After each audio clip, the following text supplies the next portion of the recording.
a normal person.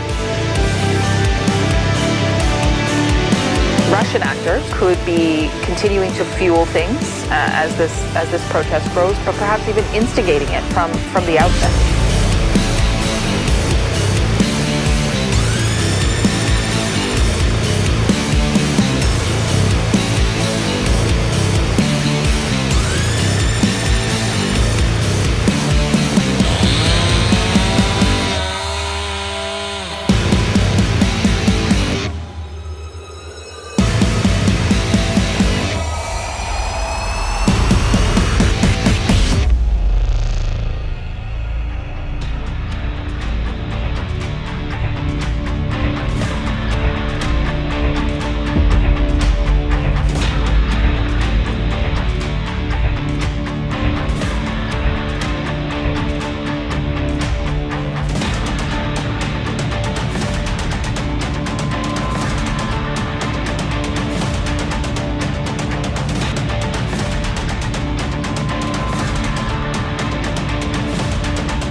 And we're in.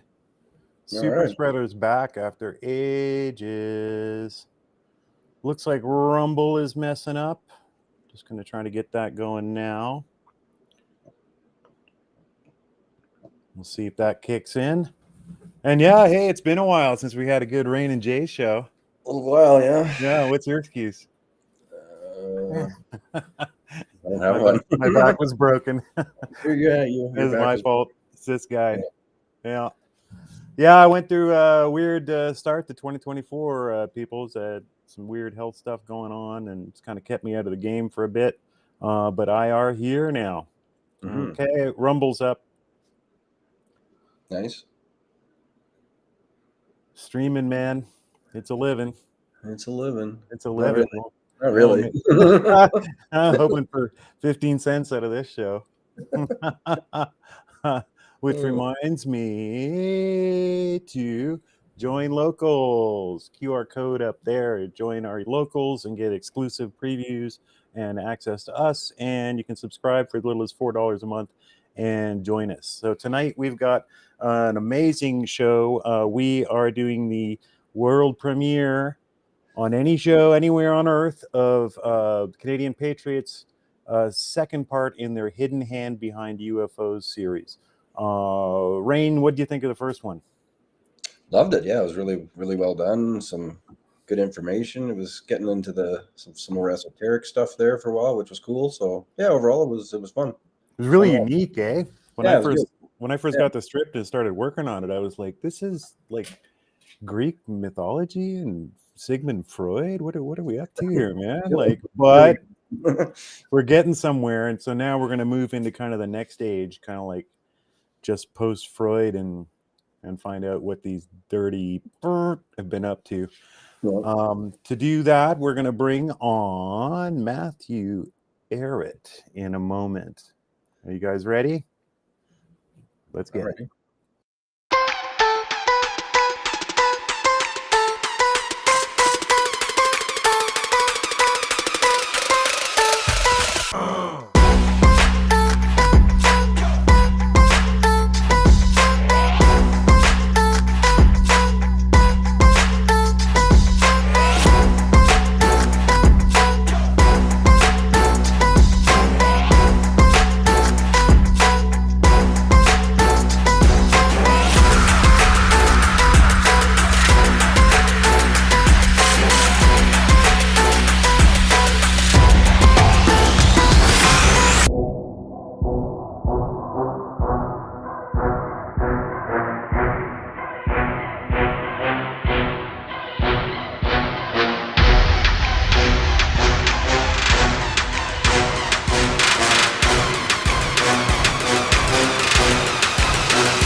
Mr. Ehret, welcome. Hey guys, And that, highest Good to- quality multimedia production of any podcast I've ever seen. Great. one tries. Wait, that was brand new opener today. What'd you think, Rain? What'd you think of that? yeah, I liked it. That was good. You got new music? Yeah. It was. I put it together real quick, so it needs some more details. Like when the dude's shooting the zombies, I want it to be like, I want titles to come up and say like platonic truth bullets or something. You know, mainstream media watchers are all like, Well, You got it's funny because it has that whole like Arctic headquarters compound vibe to it, which has gotten in our sci-fi and predictive programming in Hollywood over 60 years, 70 years, 80 years. Usually there's like an evil vibe to that's where the lair of the villains are. The evil geniuses is in some Arctic lab that's overseeing something nefarious, but then you're inverting it. And that's right. Not anymore. no, that's where the We could be the the bad guys from. Well, yeah, yeah, Rain. We'll have to see how it goes. Yeah. Yeah. As far as the good and evil thing, we might have to get gray pilled. We'll see. Yeah. So, Rain actually suggested bringing you on. I wanted to open up with this little bit of a geopolitique before we get into tonight's exciting world premiere. First, your reaction to the Putin interview. What are your general thoughts and reaction to when that happened?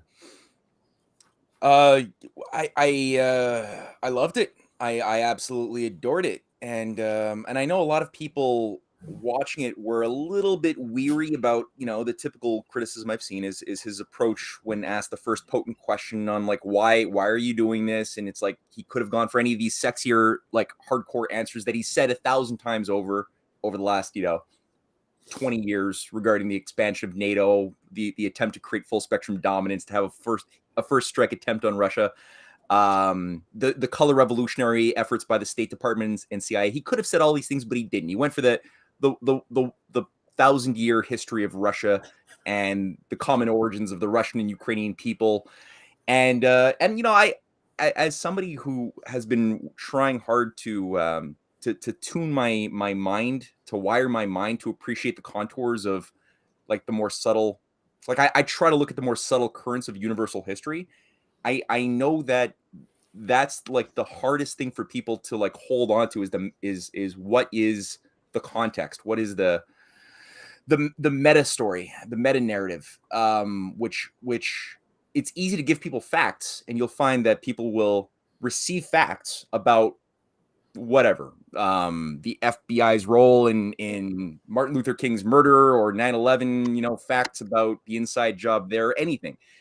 But it doesn't, if you don't deal with how they're thinking about everything, they just take on like a better opinion about something that they had a stupid opinion about, but they lack the ability to judge, the criteria to judge and be thus why, like have access to that type of wisdom needed, that insight needed to navigate through the realm of shadows that have been cast for us.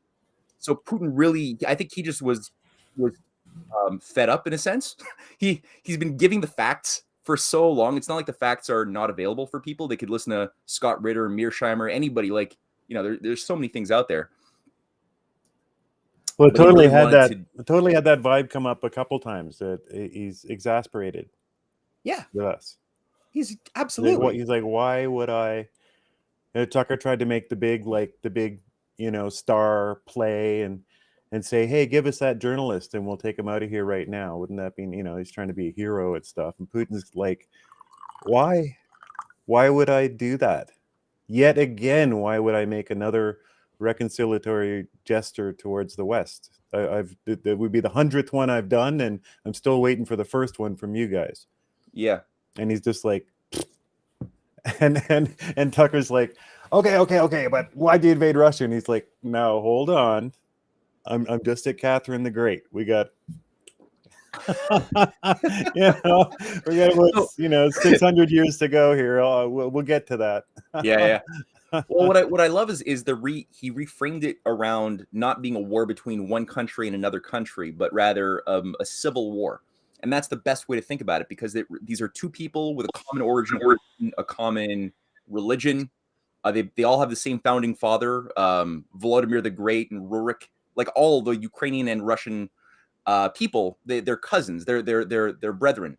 And it was really kind of more recent in history that Ukraine even became defined as a separate nation. It's really a brand new phenomenon, and by Putin situating it as a civil war, it I found became more real in my mind, because that's the way that the British Empire, with their international deep state operations in the United States as well as in Russia, have been trying to destroy the United States. They did it the first time, try to create civil war in America, right, to induce the United States to destroy itself in the 1860s, saved by Russia. That's the reason why Lincoln was able to hold shit together, was because Russia was able to come in and save the U.S. from its own foreign instigated civil war.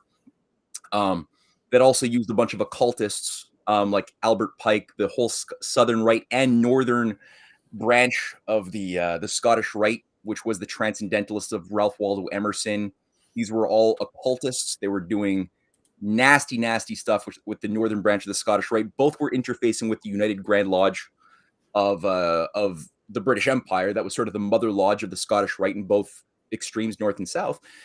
And then you had the Patriots, right? The people who organized around the Whig Party, who founded the Republican Party in the 1850s, who organized to make sure Lincoln was going to be the man to come in and try to keep things together. And it wouldn't have worked were it not for his fellow great emancipator, Tsar Alexander II, who also was sick and tired of the British and also the occult network inside of Russia that worked with occult Freemasonic outfits like the Martinists, established by a British soldier in the 1730s in Russia, that was organizing, that was part of the interfacing of the old families of Russia, the old deep state black nobility of Russia, that was trying to keep feudalism in place, because Alexander II was trying to liberate the serfs. That's what he did in the 1861, same year that Lincoln passes the Emancipation Proclamation.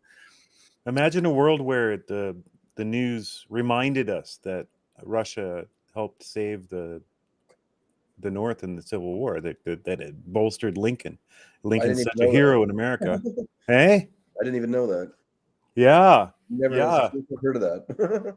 It's in that documentary I made for that old Russian guy, The Other America. Ed Lozansky. Edward Lozansky, yeah. It's just been years since you've seen it, and it would have gone by kind of in a minute, but they would cover that. And the Russians saved them navally and then hung out here like forever. Everybody was super friendly. And there's a statue in Moscow. It's in Moscow of Lincoln and the Tsar. And I mean, what if they reminded us of that? What if they reminded us that 15 million of them died to Nazis, and that they, without them, I mean, we tell the story over here that America saved the world in World War II, but it was the Soviets that did it. Exactly. So, I mean, if they would remind us of that instead of like, oh, and this leads into our next topic, instead of the crazy dictator, megalomaniac, killer Putin, which is all they say, And just to put the cherry on it too, like, I mean, that's the thing that's being attempted again in America is the international oligarchy, like the some might call it the undead British Empire, is trying to induce the United States to go into a civil war yet again, to accomplish what they failed to do back in the 1860s. Now they're doing it again with a slightly different technique. This time they've captured the federal government. So, but it's sort of the same sort of battle plan to induce the destruction of Russia through civil war, utilizing Ukraine, as well as in the case of the United States to split it up. And you've had a lot of efforts to do the same thing inside of China. Again, always with Anglo-American manipulative, divisive operations to take synthetic cults, usually operating with an occult intelligence framework, as we had in the 1850s with the Taiping Heavenly Kingdom in China. That was an Anglo-American cult with a dude from the south of China in the 1850s, right? While the Civil War was about to happen in America, while Russia was being sucked into this Crimean War in with the against the Ottomans and the French and the British. That was all that same dense period, and the British were at it again in China, organizing this cult that was pseudo-Christian with this dude who was obviously given like a proto MK Ultra, a school teacher who came out of this experience believing he was the Messiah or Jesus's brother, and he created this like pseudo-communist, like no property. All women are every man's thing, and all children don't have parents. Like that was the what Lord Bowring of the British Empire, overseeing China, had created while the Opium War was happening, the Second Opium War, and they created a 15-year civil war in China, and the British were threatening to recognize this southern faction that wanted to create the Taiping Heavenly Kingdom as the official government of China, unless the Beijing or Peking agreed to these massive concessions. Wow, was that their name? Taiping? The Taiping Heavenly Kingdom was the name of. And who is this guy? I forgot his name, but it's in it's in the Breaking Free of Anti-China Psyops book I wrote with Cynthia. Yeah. But yeah, everywhere you look, the British are always doing the same thing: divide to conquer, induce occult networks to create civil war within a country by factionalizing it up, balkanizing it up. And that's it right there. Yeah, the Breaking Free of Anti-China Psyops. That's right. And so yeah, what Putin did was great because he reframed it in the context of universal history, and so he dealt with how people are thinking more than what they're thinking about any particular element. And yeah, I was impressed. Yeah. So before we get on to the next thing, then, so Putin's initial 30-minute monologue there about the history of Russia and Ukraine, being the history buff, would you say everything he said was accurate? Yeah, nothing he said. My wife actually did a deep dive, and she wrote this like 15,000 word historic essay just to like cover the ground that he brushed over very summarily. And it's on her Substack, cynthiachung.substack.com. I'll send you guys a copy of it. But yeah, it's solid. His assessment was generally solid. I don't know enough. I'm not an expert on this topic to say 100% everything, but everything that I know, it checked off. Right. Good. Yeah. I don't think he was trying to pull the wool over, but there may be some things that he ended with a bit of an interpretation on his side that I guess people could probably argue about, but I don't think factually or time-wise. What did you guys think? Like, what parts did you find were maybe gray area, questionable, or? Yeah, Rain, your reaction. I'd love to hear that. I don't know if there was any. Well, I mean, there was a lot of stuff that he was going over that I just don't have the historical knowledge of, so I couldn't say one way or the other if he was telling the truth or not. I mean, aside from that, I thought the interview was good. It was good to hear him speak. Tucker obviously didn't hit him with too many hardball questions, but I didn't expect him to. Mm-hmm. I thought, and Putin to me said something. The thing that when he actually was talking about the hostage, there was a point there when Putin specifically said he would love nothing more than to see him go home. And I found that fascinating. Like, I mean, whether he was being genuine there or not, the fact that he would even say that, given the fact that if the situation was reversed and this was an American president talking about, say, an ISIS terrorist that they had in custody, I mean, there's no way they're releasing him from Guantanamo, regardless of what happens. So, you know what I mean? If the shoe's on the other foot, I would not expect an American president to say, oh, yeah, I'd love to see that person go home. So I thought that was kind of an interesting thing for Putin to say. And once again, I'm just shocked that the West treats him the way that they do, given that he seems to be infinitely more reasonable than they make him out to be. Yeah, clearly. Yeah, he's definitely using a much more diplomatic language. Biden's calling him a killer. All of these just like schoolyard names, and he's still just speaking with a cool head, very diplomatically about people who want to destroy his entire people and nation and kill him. Like it's wild, and America's experiencing exactly what we are. That they're supposed to be voting for the softy lefty. It's going to come in and fully declared is going to reunite the nation with none of this Trumpian hate speak and stuff like that. And then like Biden's State of the Union address, who wants to be Xi Jinping? Who wants to be Xi? Who would want that? And I'm sitting there like, I Yeah. control the world's largest country. I'll do it. Yeah. I'll take it. Looks like a pretty cool job. Probably a little stressful, but it looks pretty cool. What do you mean? Who wants to be? And like is screeching that, going red in the face, and calling Putin a killer and stuff. And again, red in the face. Just like our glorious leader up here is screeching and yelling and calling names and insulting and stuff like that. It's just so wild to see. So on that, we could maybe go to one of the big things that I think the night that Rain suggested having you on, it was Navalny's death.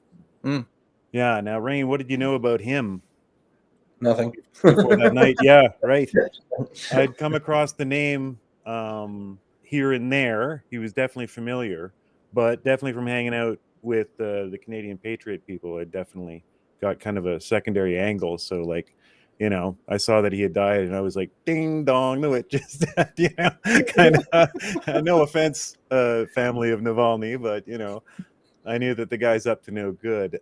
Perhaps two questions that'll tie together for you, I'm sure. How do we, whoa, I got balloons. How'd that happen? Ooh.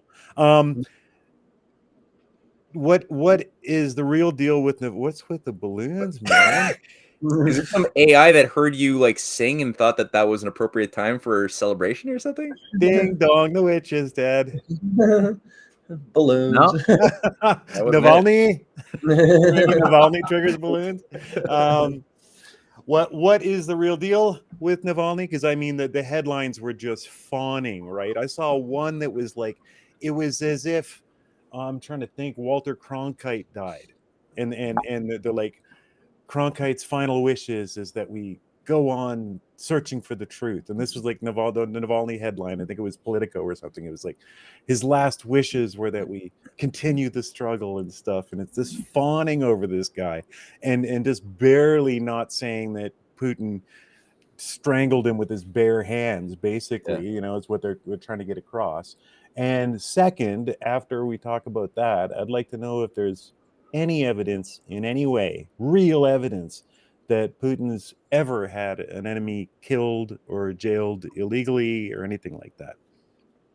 Yeah, sure. Well, on the first part, Scott Ritter did a decent dive into Navalny, his background, his bio, his connections to the CIA, the State Department, the National Endowment for Democracy.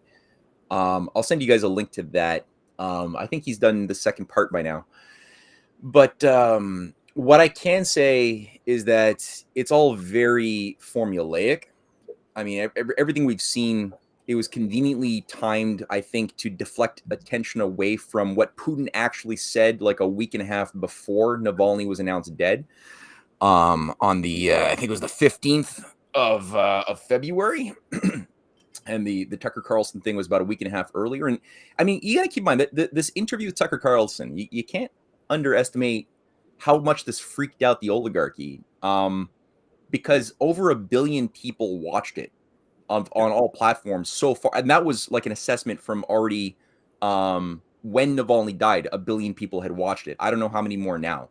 But what was done, that was like the first time so many people on this earth had wide access to a whole thought that Putin delivered without being cut out of context and reframed by Mockingbird media. That was the first time everyone had access to that for 2 hours straight, right? Just hear him develop a whole thought and then another whole thought. And there's a lot of truth bombs in there.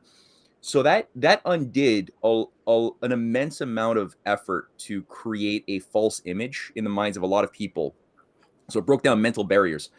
So I think a big part of that was timed partially to deflect attention away from what he said. Number two, it was, I think, timed very appropriately for some to coincide with the Munich Security Conference, which was basically a massive begmanding campaign on the part of Zelensky. Navalny's wife was conveniently there at the Munich Security Conference to give a speech asking for more billions that were being held up. by elected governments across Europe. And so she was conveniently right on site, on cue to give that speech when it was announced that he was dead. And sure enough, all of those barriers, the resistance to get to unleashing more money into, pouring more military contracts into the death machine and the meat grinder that is Ukraine, where over 400 million young men have already died unnecessarily in this proxy war.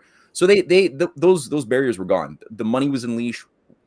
Germany, France unleashed massive capital and signed new security pacts with Ukraine. Justin Trudeau immediately went straight down to Ukraine with a $3 billion military package and a special relationship agreement with Ukraine and Canada, another one.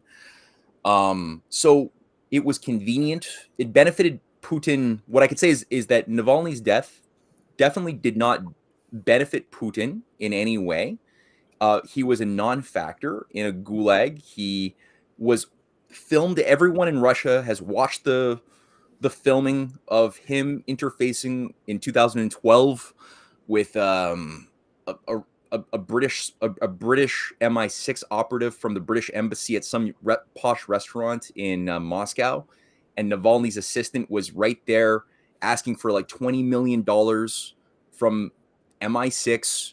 Another $20 million is what he's asking for to destabilize Russia some more, and going through detail of what he could do with this money representing Navalny, and it was being recorded. And that, again, went viral. Everyone in Russia watched that. He was a non-factor.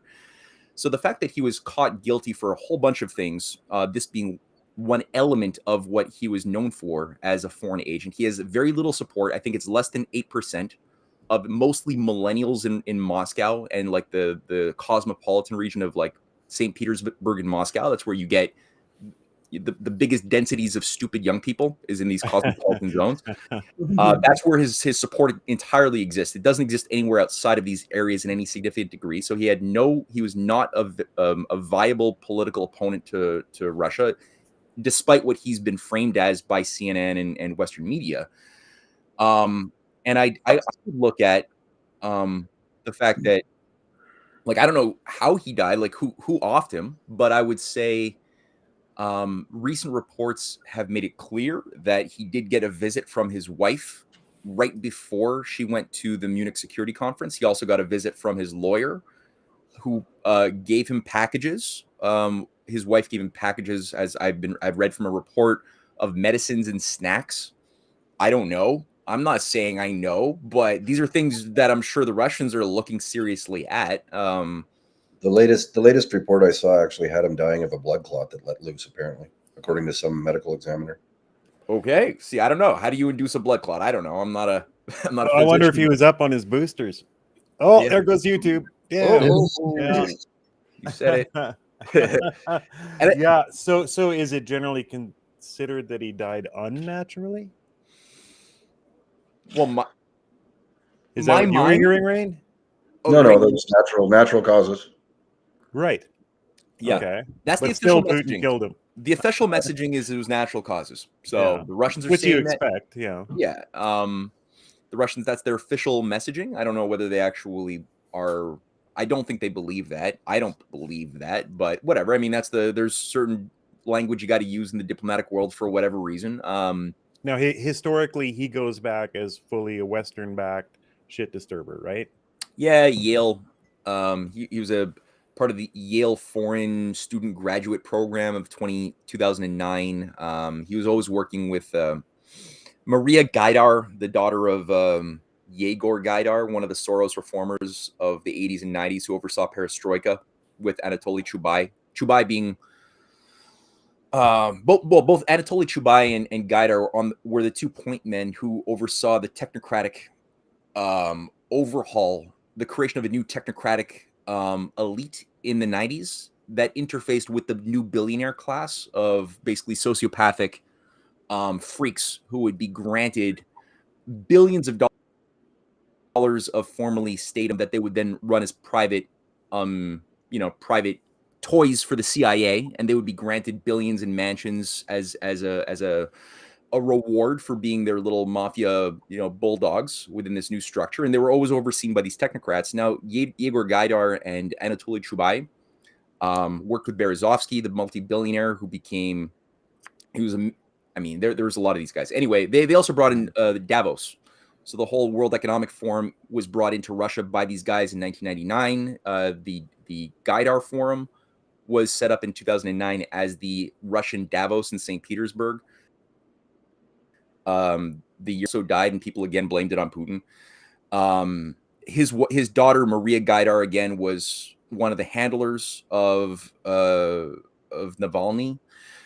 They worked closely together on a couple of political projects. Again, he was brainwashed, he was sent to Yale as part of his rebranding, because before he went to Yale in 2009 or 2010, before that, his assignment was to rally all of the right-wing pro-Nazi organizations of Ukraine against Islam, against the Russian state, against Putin. That was his job, and he had embarrassing commercials that came back to haunt him, holding like a gun up, talking to his fellow white supremacist brethren of the former Soviet republics, saying this is what we do to when we see a mosquito, we squat it. When we see an Arab, we shoot it. And he actually took his gun and he made a ghost shot. All right. So that was a bad image for him, and they needed to rebrand him a little bit. They did it. So he came back and became this anti-corruption freedom fighter.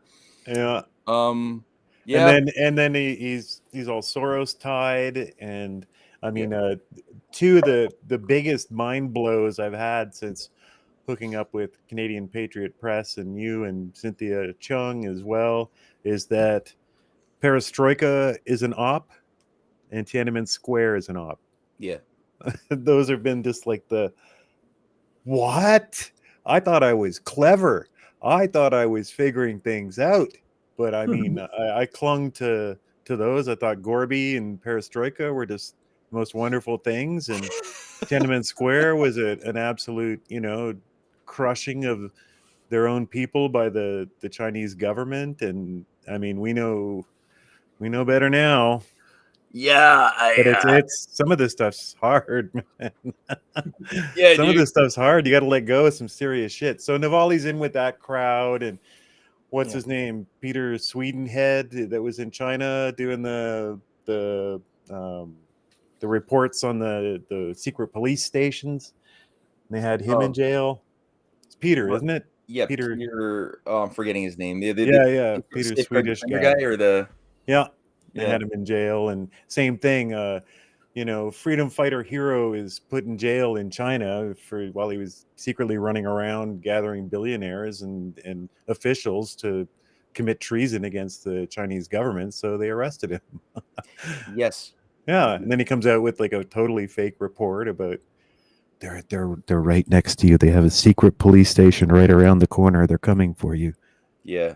And it's so... we report on it like it's an absolute fact. It's just bonkers. So basically, Navalny was just an operative. What did they put him in jail for? We're going to get into the show pretty soon. We'll put a button on this shortly. We're half an hour in. So they jailed him at some point for what? Corruption. But I don't remember. Scott Ritter's work on his Substack goes through a lot of the details. Yeah. So I'm not gonna. I would refer people to Scott Ritter's overview. It's nice, or even I think Wikipedia would do a good job at just giving the official what they got him for.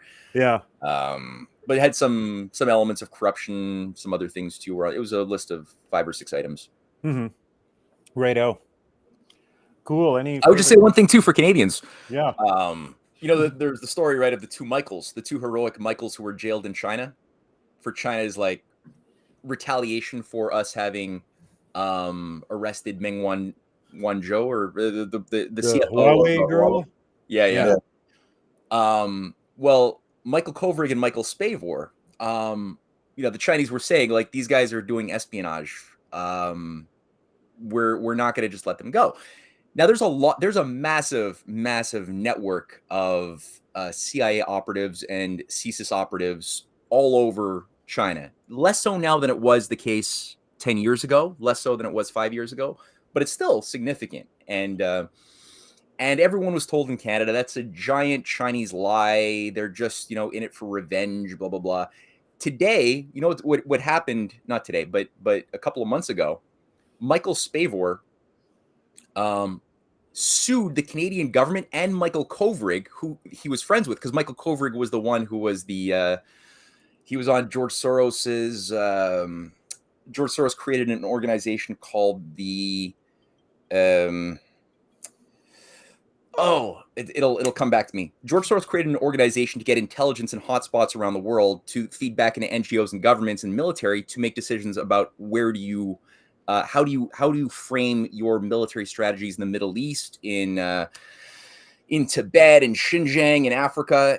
Crisis Group, the International Crisis Group, the ICG, right? So Michael Kovrig was an employee for the International Crisis Group before going to work for the Canadian government, the Ministry of Foreign Affairs, and then being set up as the third in command of the Canadian Embassy in Beijing.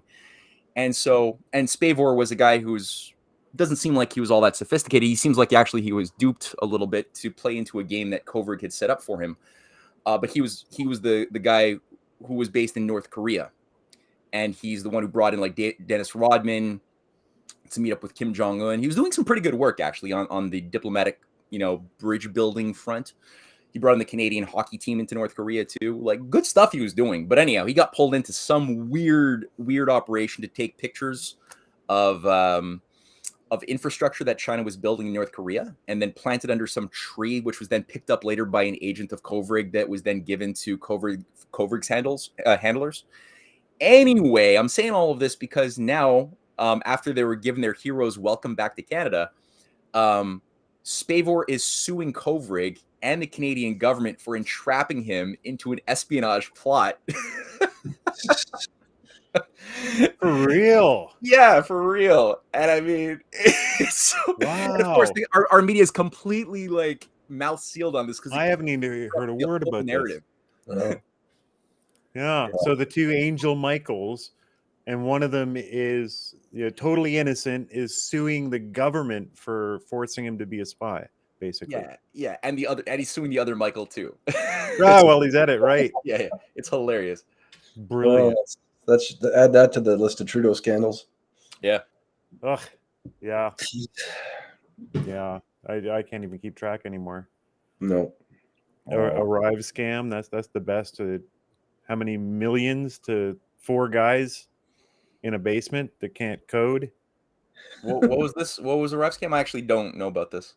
Rain, you read up on it most recently. It was something like 25 or 30 million dollars went to a company. Somewhere between 20 and 40 million dollars that was given basically to, and I thought it was just 2 guys, but maybe it was 4. Either number is ridiculous. So let's go with 4. 4 guys literally in a basement in Quebec who didn't know how to code, didn't know how to write anything. And they were given this contract of 20 to 40 million dollars for the ArriveCan app. And there's basically nothing to show for it, and where'd the money go, and who cares? And nobody used the app anyway, and we spent like $1 billion on it. An absolute failure, but got everyone's data. In any normal universe, any one of these scandals would have brought the government down, but we figured a way around that. We got King Trudeau now.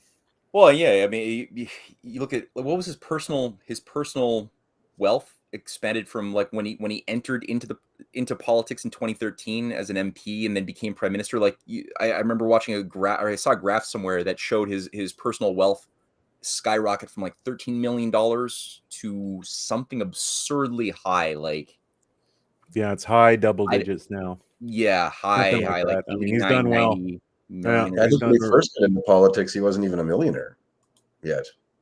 Well, he was an inheritance baby, right? So he got, because his dad was born into wealth, and then he would have been through inheritance, because I mean Pierre was certainly a millionaire.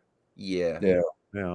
But not personally, I guess, for his own making. Either way, you're both right. I mean, his wealth now is just infinitely more than it was even from the point in which he became prime minister. It's just absolutely diametrically opposed to the Canadian people. He's done exactly as well as we haven't. It's almost like he's taking it right out of our pockets. Yeah, almost. Yeah, almost. But that'd be a conspiracy theory. Well, here's another thing too, right? Like if you the level. See, if you actually wanted a serious anti-corruption movement, they're always trying to like do this stuff against China, against Russia, where you have countries that are actually doing more successful battle against their deep states. Just look at the Biden, crime family. The whole frigging Biden crime family is up to their eyeballs in all sorts of graft, bioweapons contracts, like Barissimo holding stuff, prostitutes galore, from like the ex-mayor of Moscow's wife bringing in prostitutes to Hunter and all sorts of things.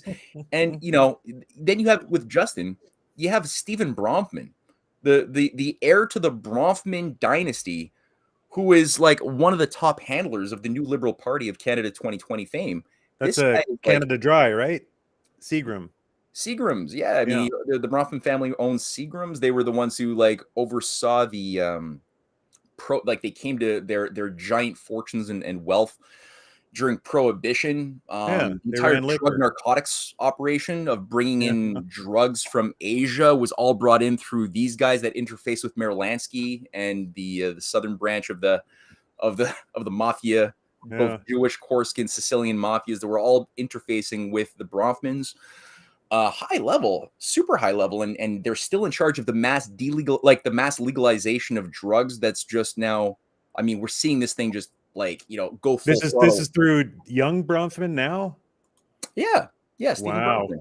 Yeah. Jeez, man. Yeah, like close buddies of Justin. Got in on the ground floor, buying massive shares of like the former Hershey's factory back in 2012. Right in time when it could be retooled to become the new weed growing factory of Ontario, like the biggest industrial production weed factory. And now they're expanding it obviously also into psychedelics and other things that they want to also normalize. Fentanyl, they want to make this more accessible to everybody who just needs it to reduce their pain and blah blah blah, ignoring the fact that they're in pain because their government is trying to kill them and has destroy the economy. We're getting ready for the new economy because we're bringing in cartel members by the thousands now. And we're going to have the same fentanyl issues that they're having in like San Francisco and the big cities in the States, where they're just helplessly run by the cartels. The cartels openly bring in the drugs. They run, like the guy selling you the fentanyl on the street doesn't even work for himself anymore. It doesn't even work for people who are making it's all coming in from Mexico or from the South. There's a great guy on YouTube.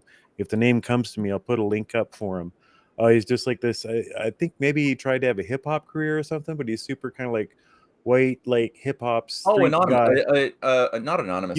You know the guy, and he goes into the cities and just hits the streets and finds and hits and talks to the hardest people and the filthiest people and gets the truth, And then, so they're like, where do the drugs come from? And he goes and finds them, and he goes and talks to two of the top dudes. I think the last one I saw, was San Francisco. And the deadly mofos with strapped guns all over them and stuff. Whoa. And they're just like, it's the cartels. The cartels tell us, they deliver it to us. They tell us the price down to the penny, what we're selling it for. All the people they're streaming, not all the people, but the people that I don't want to pull a Trump, not all the people streaming, but there's a whole stream within the stream of these immigrants that are fully just part of this infrastructure and get the drugs get in, and the lieutenants get in, and the corporals, and all the way down, and they're running these cities, which through liberal policies are just turning the other cheek and letting it go, right? So I mean, the hope of combating this is gone. So maybe this is the new economy, and Trudeau's got good investment advice from the friggin' Bronfmans. What? Oh my God! It never ends, Matt. It never ends. It hurts the brain to have you on. I should have taken a Tylenol before you got on. Damn, man. So let's flip over to the film, because we're here for the film premiere, the broadcast world premiere of the film, because we're at 40 some minutes already. How'd this one go? This one was a bit of an adventure. For anyone tuning in that doesn't know, I edit the films and kind of like work with Matt and Cynthia at Canadian Patriot Press to put these films together from their scripts. So that's why there's an interplay there. I just wanted to fill people in if they didn't know that. Yeah, and you do so much more than edit, Jason. I mean, you're very humble, but I mean, you're wearing a lot of hats at the same time. And your artistic insight, is vital to making these things become what I'm now realizing are real like art pieces as well as weapons in the war against this oligarchical, machinery. Artistic weapons, I love it. Yeah, so we landed on director on the new one. Director, Yeah, yeah. No, yeah, I think that's a good appropriate thing. yeah. As Like far a as TV director, not like Steven Spielberg or anything, but yeah, just no, it was good. like a director. I got to put together the scenes and make it happen from a script. I'm a director. Yeah, exactly. You're a Yeah, director. That's yeah. clearly, yeah. So all that to say, I think that each one is just getting better. It's just honing and tuning more and more. And so this is a second episode of an ongoing series. At first I thought it was going to be maybe 3 or 4. Right. First I thought it was going to be one video. We tried to make one, didn't work. Out. It didn't hit appropriately in terms of trying to do in 25 minutes. All of these big things, we wanted to get across all these big messages about what the hell is going on with the UFO disclosure stuff. We're getting it full spectrum, mainstream media, you name it. It's in Hollywood, it's in books, it's in print. Everything is. And we made a whole first episode. We made the whole first thing. We were done, and it was like a 30 some minutes or something, and got all the way to the finished state. So again, like a month of working, and then went like, you know what? Yeah, like not it just quite doesn't working. And Yeah. and it's a good thing that we did, because this second one is now officially the longest film we've ever made. It's 53 minutes or something like that. Yeah. So, and that's just part 2, and we tried to do it in one video. So Yeah, we were way too ambitious.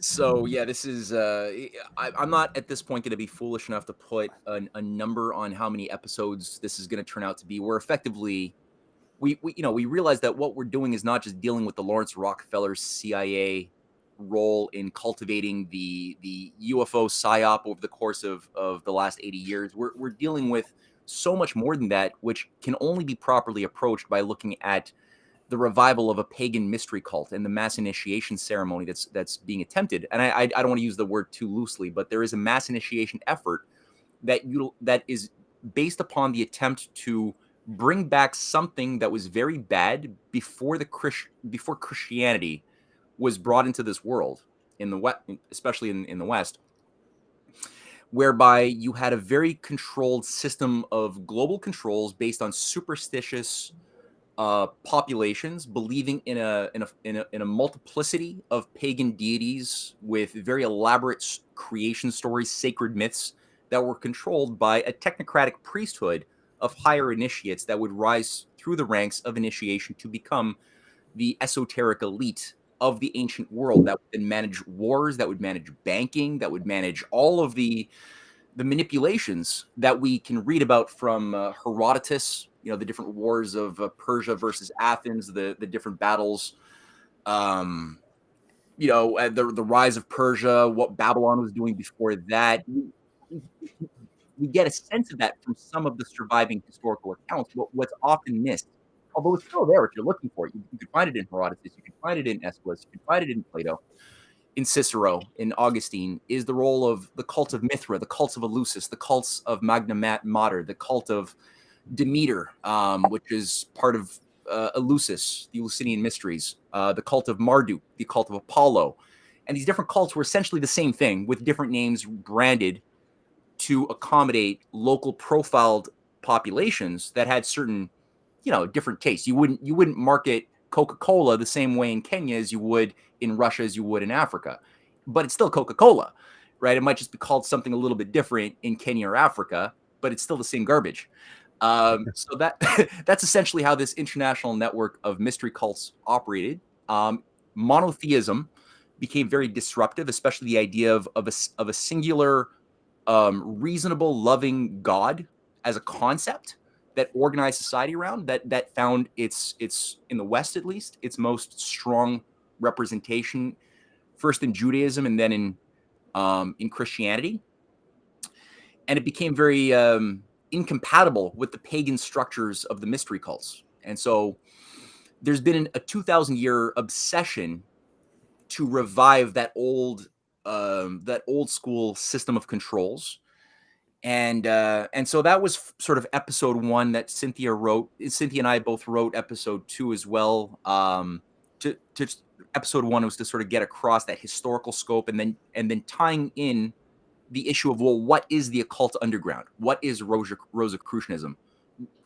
As far as having a direct continuity to the ancient mystery cults of Rome and Babylon, and how they became or created certain pseudo-Christian Gnostic movements in the 2nd, 3rd, 4th century, right? That sort of took on a Christian veneer, but were actually working to destroy Christianity from within. A lot of them were Neoplatonic, Hermetic orders, operating through the Library of Alexandria, as I'm coming to discover increasingly.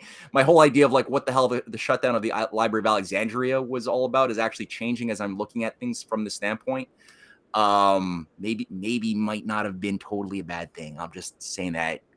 Don't quote me on it completely, but that's where my mind is sort of like entertaining this right now. There's a video that keeps coming up in my YouTube recommends that the headline hints that the burning of the Library of Alexandria isn't what we thought it was. And so I'm going to go watch that tonight after this, because I've been kind of putting it off.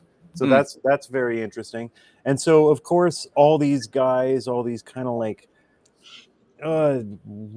rich, exclusive eugenicists, edge of Darwin times in England, they're all steeped in this stuff already to some degree, and they seem to be motivated to create their own version of it for a new time, with futuristic, modern, slick, with seems like they're trying to replace the basis of that humanity had been using for hundreds, if not thousands of years, religious based, community based, and that they seem to be striking out to transplant their system underneath it, and aliens seem to be a really good way to kind of insert that. Well, am I doing a decent wrap up of it? Yeah, but I would add one element to it, is that the cultural condition that they need to make this all work is the separation of the mental divide that allows us to judge the difference between reality and fiction, and dream and waking. So they have to break down those walls that differentiate those two states and allow us to discern and use judgment about reality and discern it as something different from a sleep, a fantasy, an illusion, a hallucinogenic sort of dream. That needs to go. And so what H.G. Wells brought online with the Fabian Society and what we go through in this episode 2 plays right into that important creation. Like what was science fiction designed to do, and how did H.G. Wells's intentions, ideas as this misanthropic student of Thomas Huxley, how did this shape and pervert so much of the next 120 years after 1900 of our world? Yeah, and with that, then we can understand as a bit of a scaffolding everything else that happened after World War II, as the whole flying saucer, stuff became more and more impressed into our collective psyche. These various, and we're eventually going to get into this in future episodes, how Carl Jung worked with Alan Dulles as part of the top-down psychologists that were organizing the this whole. Not Alan Dulles, not Dulles again. Oh God, I can't. He's all over this thing. Oh, he's all over everything, man. Yeah. I've had to go out and find so many pictures of Alan Dulles making these films for you. Yeah, it's in everything. God damn, what a true bastard. Yeah, really. So, shall we fire her up? We'll watch, maybe the starting quarter or so. Come back for finishing thoughts and thoughts on episode 3 as well, which will be coming up eventually. Sure. All right, so I will leave our mics on in case anyone wants to shout out and like elucidate something or anything's going on. Just mute them locally while it's playing so we don't get any strange feedbacks. All right, everyone, here we go. The Hidden Hand Behind UFOs, Part 2, world premiere. Let's get it.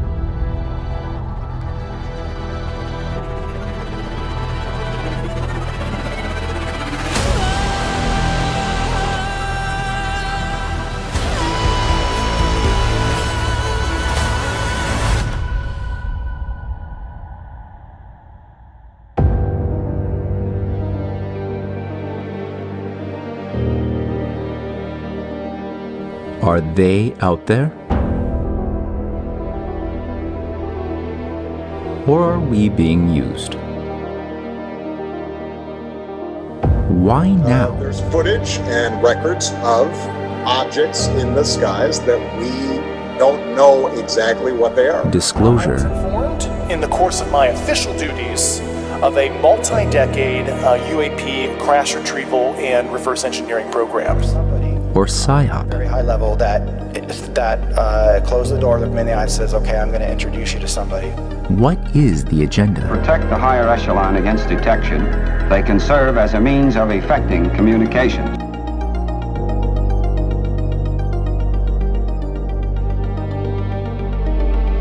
A war of the worlds? Or a war for your mind?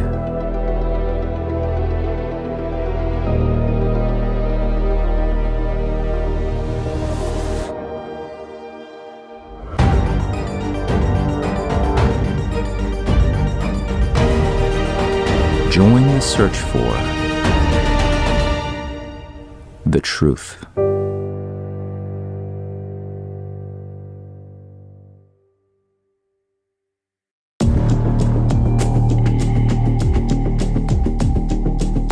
The ability to discern reality from fantasy is an absolute precondition for survival.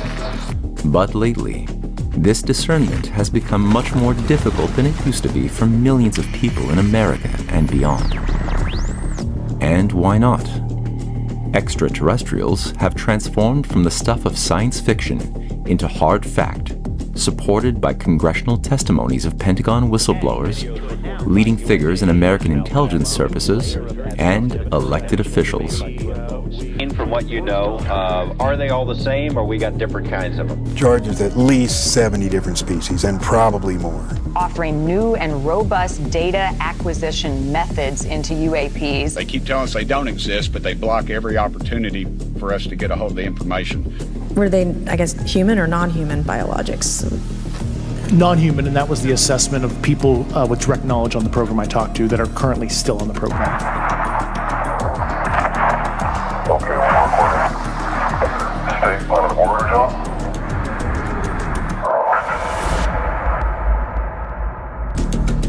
We are told to prepare for government disclosure of alien contact at any moment. The transdimensional interstellar technology will benefit humanity. And even the CIA has released reports claiming to have captured 9 UFOs since 2003 alone. But is any of this true? Or is our perception of reality being blurred by design by political forces that wish to reset not only humanity's economic systems, but entire value systems, in order to bring about a new set of sacred beliefs about mankind's origins and purposes, guided by a new technocratic priesthood? To explore this important question in greater detail, we will go back in time, skipping over decades, across the assassinations of presidents, the creation of a military-industrial complex, wars in Indochina, and even before a war with Nazi Germany, to a man named H.G. Wells and his call for world government.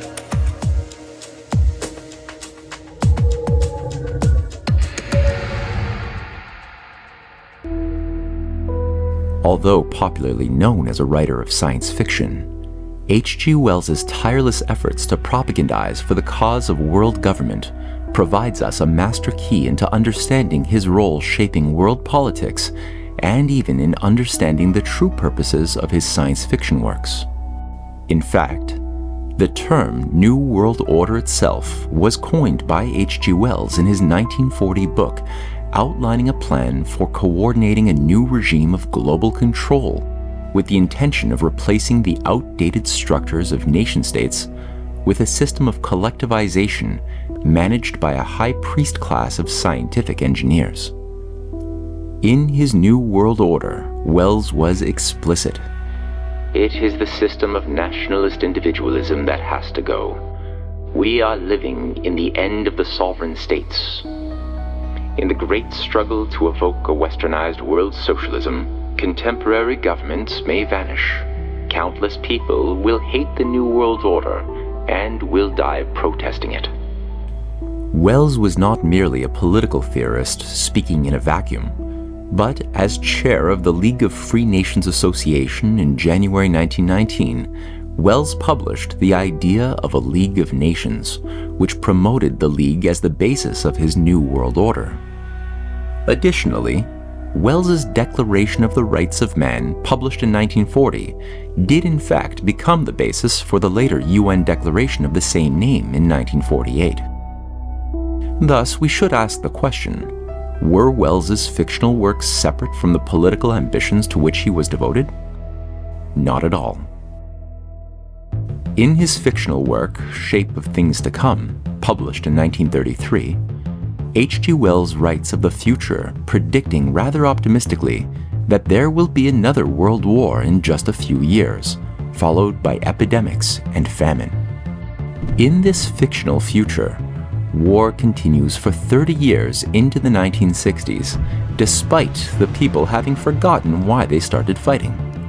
Humanity enters a new dark age. In a last bid for victory, the enemy deploys a biological weapon, resulting in the wandering sickness, producing the first zombies ever shown in popular entertainment. By 1970, Wells describes how the global population has dropped to a little under 1 billion. Although this is depicted as horrific, it is at the same time depicted as a necessity, a great reset to restore the balance, so to speak. It is only with this reduced population size that the world can begin to build back better out of the chaos. A world of failed nation-states is replaced with a new phase of evolution as a biologically superior species emerges, with the inferior having been culled by war and disease. This new transhuman species is managed by a bureaucratic system under the form of a world government. This theme is repeated again in his earlier work, The World Set Free, published in 1914, where Wells predicts the atomic bomb, which, though monstrous, is again a necessity to allow humanity to reset and enter into a more civilized, more evolved species, a utopia organized yet again under a world government.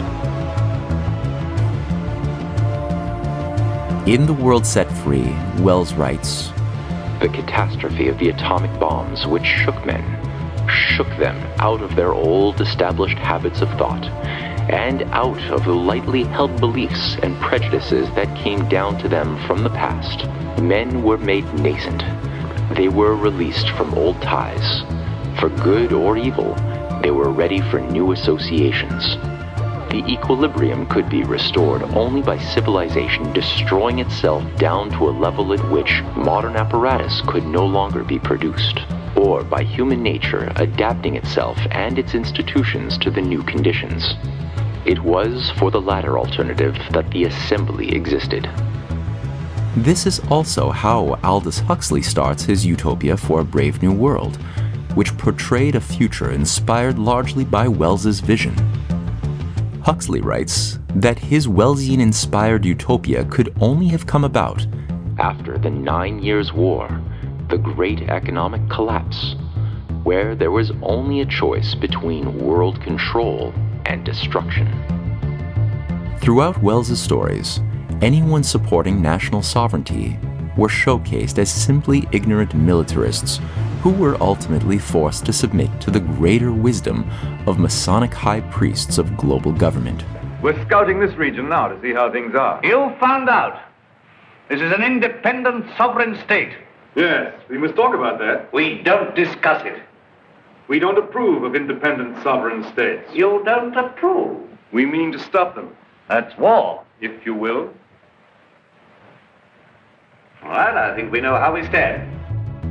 The concept of human nature itself is consistently featured as a mixture of corruption, selfishness, and self-delusion animated by folly and Darwinian forces of survival of the fittest in a race of each against all. In the time machine, civilization has long been destroyed as humanity has evolved into two separate species, one being monstrous Morlocks, the heirs to the laboring classes, and the other being simple-minded Aryan Eloi, the offspring of the oligarchical families, who serve as food for those underworld creatures that are the genetic heirs of the 20th century working class.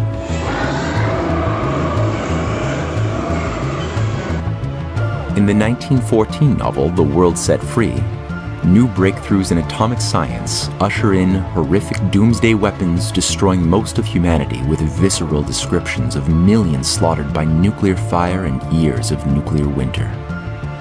This book was written 30 years before the actual creation of an atomic bomb, and as we will come to see, directly guided the minds of those who founded the Manhattan Project, which in turn manifested on Earth Wells's 1914 vision during World War II. The self-induced slaughter of humanity is, of course, solved with the eventual creation of a world government made up of genetically modified superior humans and a new world religion, guided by a visionary leader whom Wells named Marcus Karenin. Wells describes Karenin's view of the new religion. He saw religion without hallucinations, without superstitious reverence, as a common thing, as necessary as food and air. He saw that indeed it had already percolated away from the temples and hierarchies and symbols in which men had sought to imprison it, that it was already at work anonymously and obscurely in the universal acceptance of the greater state. He gave it clearer expression, rephrased it to the lights and perspectives of the new dawn.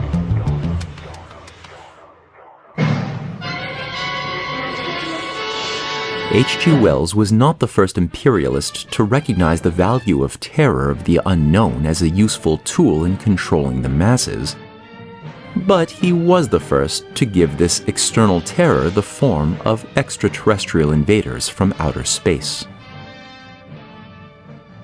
In The War of the Worlds, published in 1898, these invaders from Mars descended upon an unwitting humanity with the intention of mass extermination and enslavement of the survivors, utilizing death rays and poisonous gas.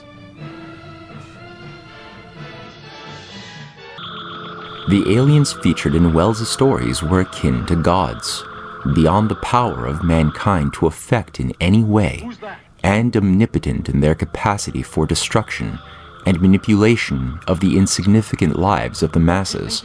Or, to be more specific, the aliens were portrayed as a way to cull the human population of its most weak, of its most unfit to survive. In the house of the Lord forever. Wells described the aliens in War of the Worlds as a more evolved species of human, but likely with a common origin. Thus, the aliens were largely to be viewed as our future more evolved and efficient selves, removed of organic fluctuations of mood and emotion. Wells would consistently stress the evolution of large heads with very small bodies. Strange as it may seem to a human being, all the complex apparatus of digestion which makes up the bulk of our bodies did not exist in the Martians. They were heads, merely heads. Entrails, they had none. They did not eat, much less digest.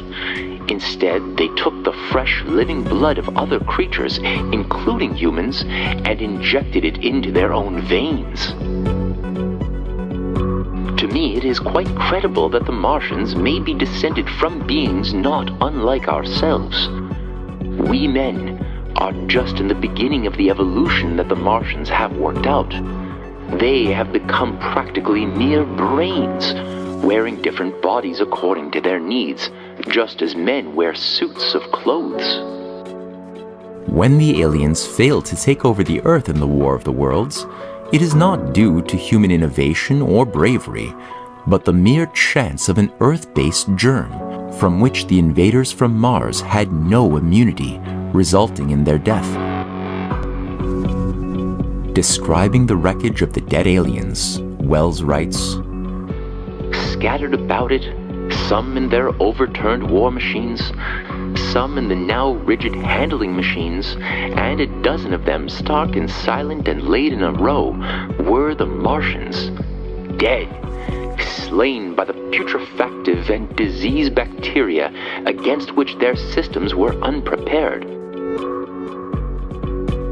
Thus, ironically, it was the backwardness of the humans who had not yet found a way to eliminate all germs and disease as the aliens had that resulted in only a temporary defeat of the invaders.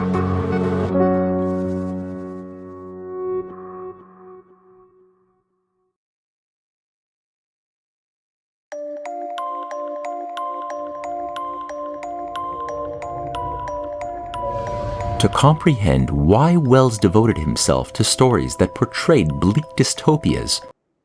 And that's all you get. You got to go see the real thing. Your mic on there, Matt? You're good? Yeah, it's on now. Okay, cool. Voila. QR code up to go watch it on Evil YouTube. You got it on Rumble or BitChute or Odyssey or something too, or? I made the QR code just while we were watching that for the YouTube one. Okay. Yeah. Takes a second to make these things. It's incredible, though. Restream lets you do this on the fly and get a screenshot of the thing and paste in the URL, and it makes the QR code. Pretty awesome.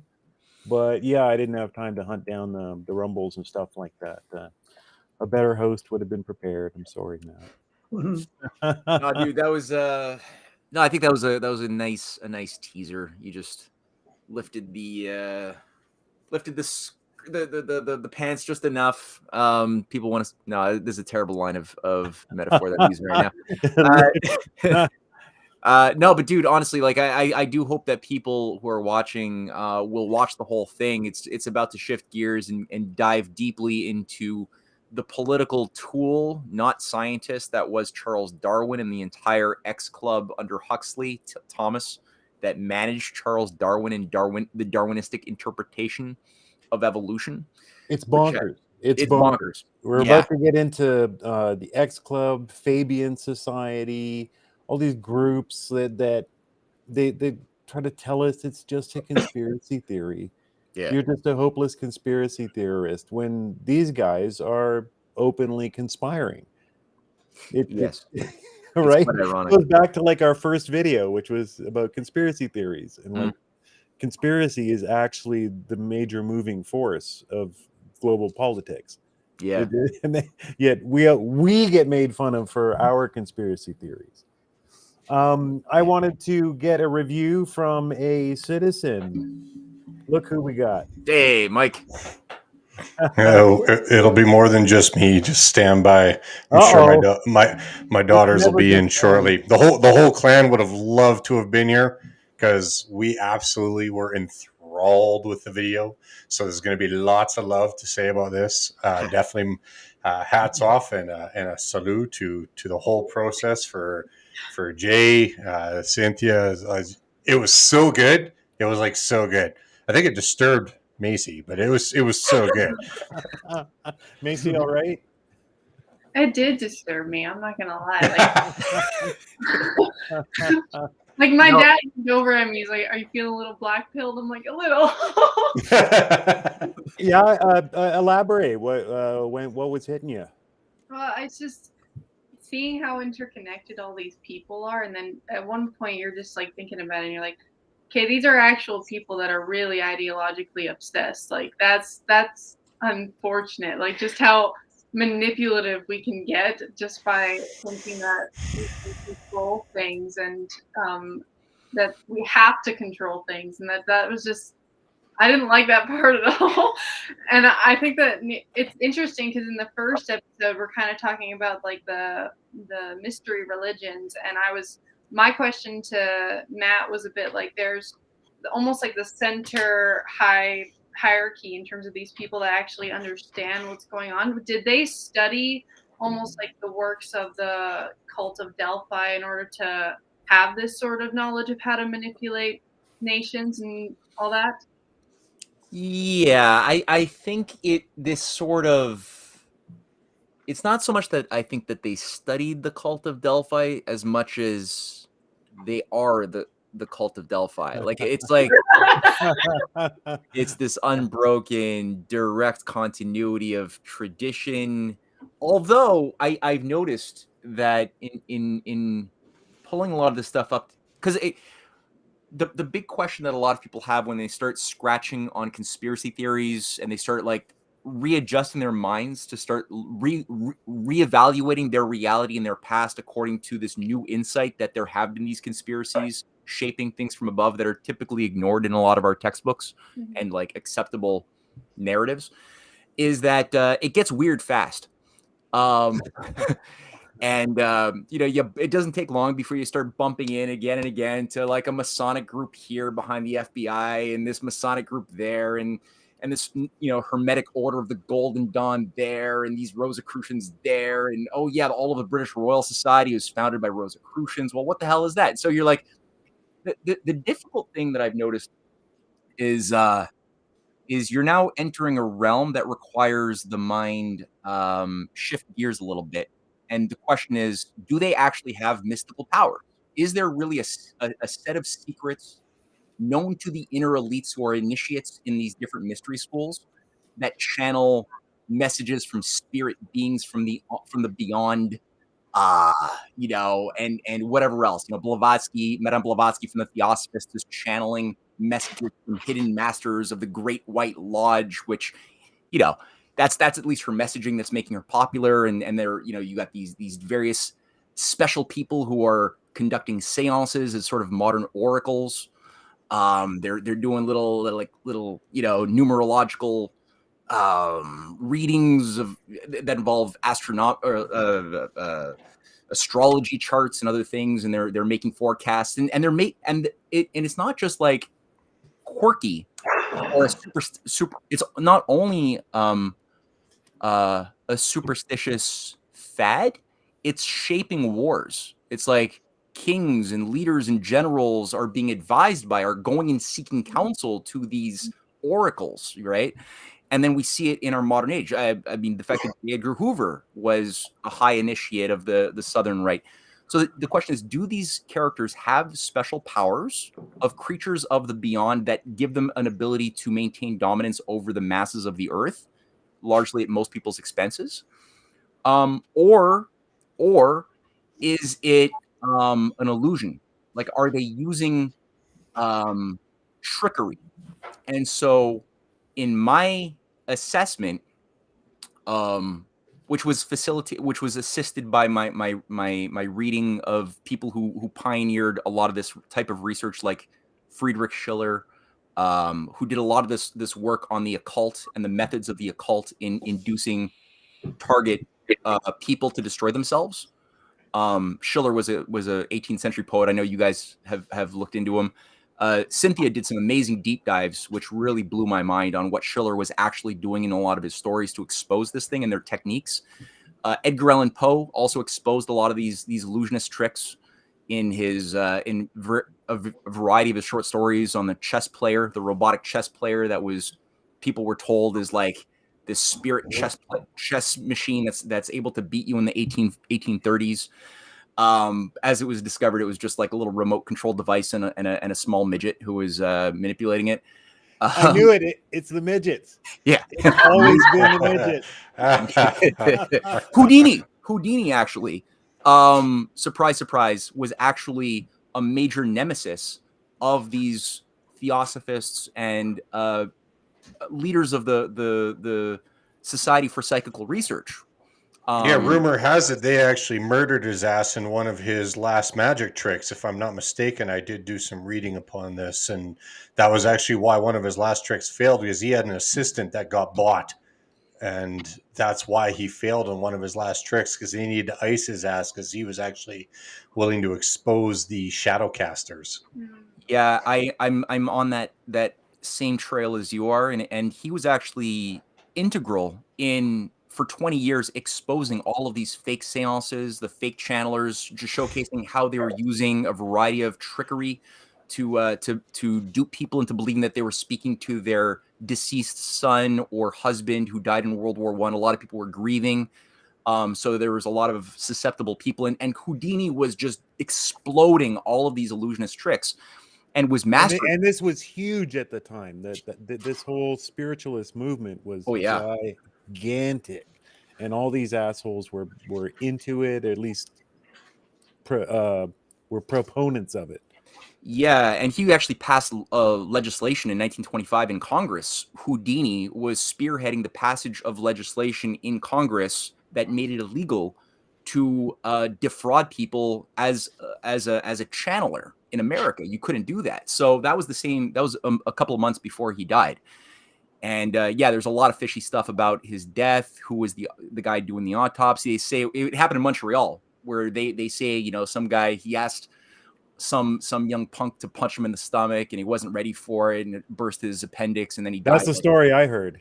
Yeah, right down to a movie I saw when I was like 11.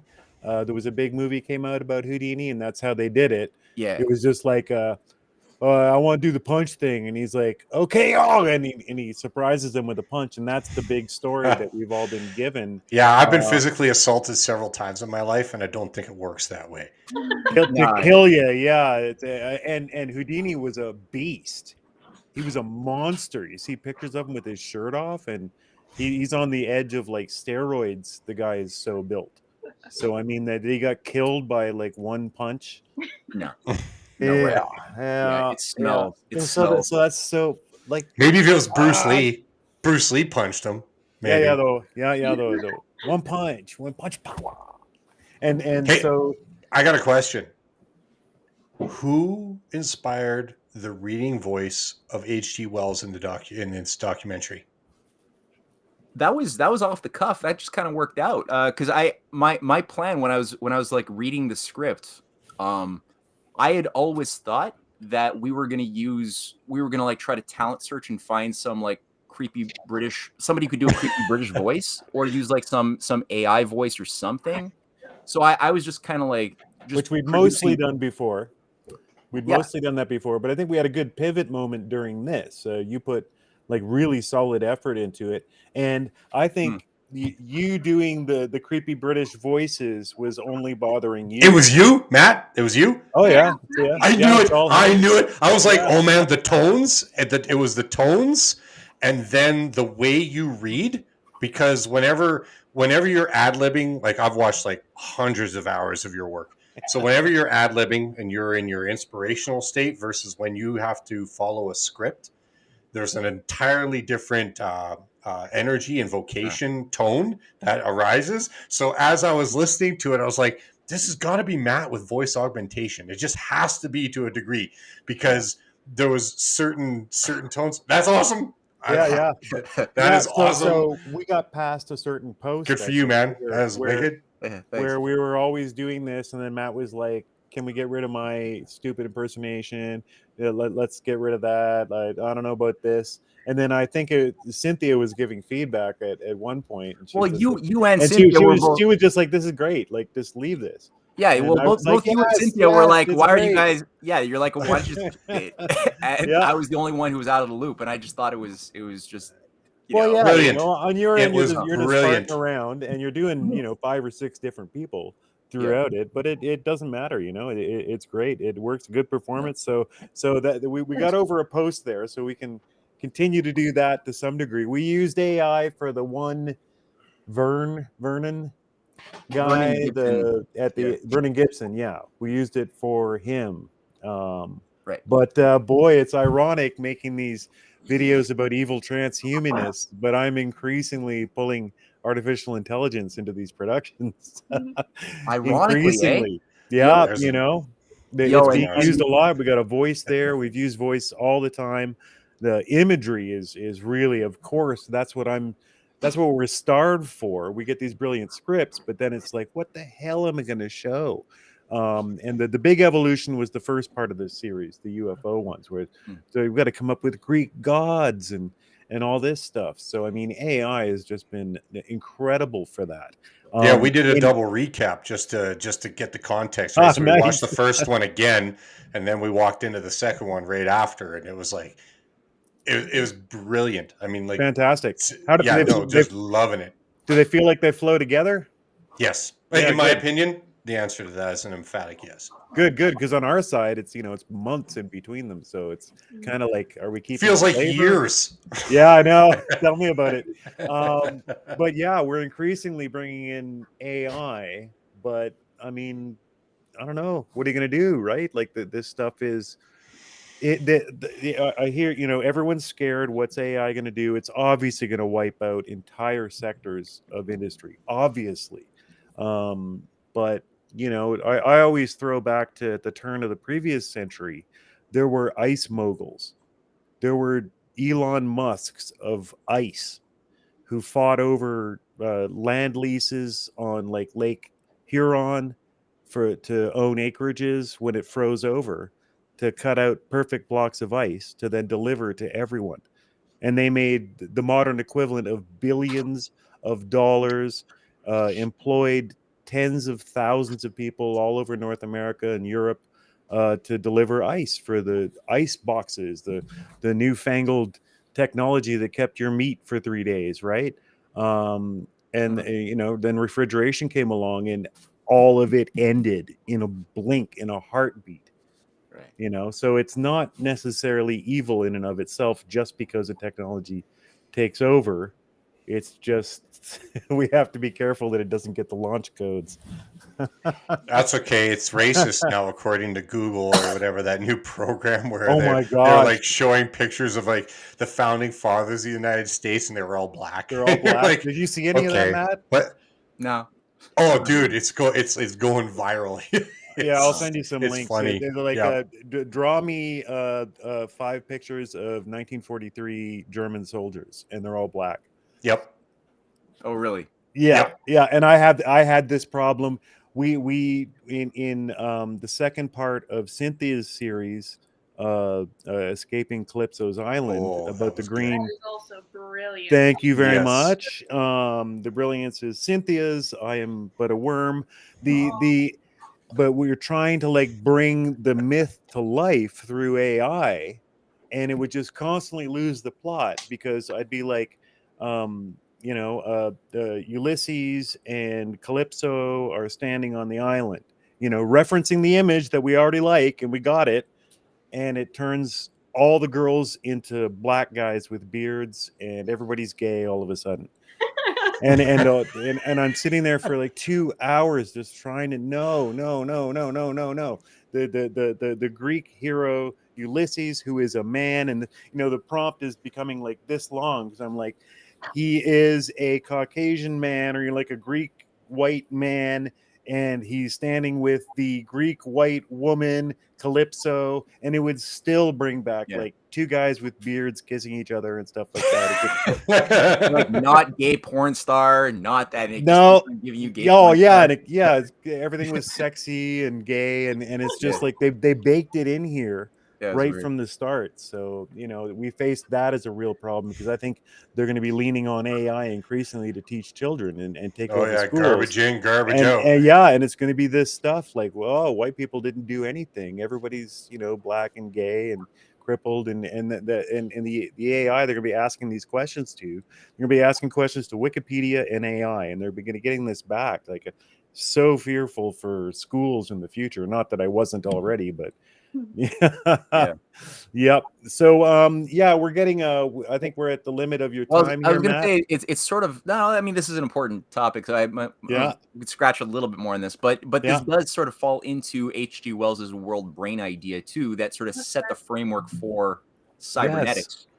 And I think the whole thing with AI is like on the one hand, it's like you just pointed out earlier with the ice pick or the ice industry thing. It's like it's a tool, and a tool could hurt or create. And if you have anything with information technology, it's like a very useful thing. It's great that we have computers and calculators, so it saves a ton of time. Super useful to have information tech and telecommunications, but you don't want to give it a value it doesn't deserve within a process where everything has a natural place. Information technology has a natural place, and it grew out of, like, originally the efforts to have an industrial space program in a pro-growth economy. That's where this stuff sort of got its form in the 60s and the 70s, was through having a mission for the future, and it's useful to support the aspirations of a society to grow and develop. But to make a whole economy based on information tech is where you go all wrong. That's where things really go to hell, and it becomes more just the science of control and command by an elite that ultimately just don't want to be seen. And I think a big chunk of AI is a way to create like another illusion for the masses to think, oh, see, computers are going to transcend evolution and do the thinking for us. So no individual, if people are duped by this, will be held accountable for mass atrocities that someone would like to commit on humanity.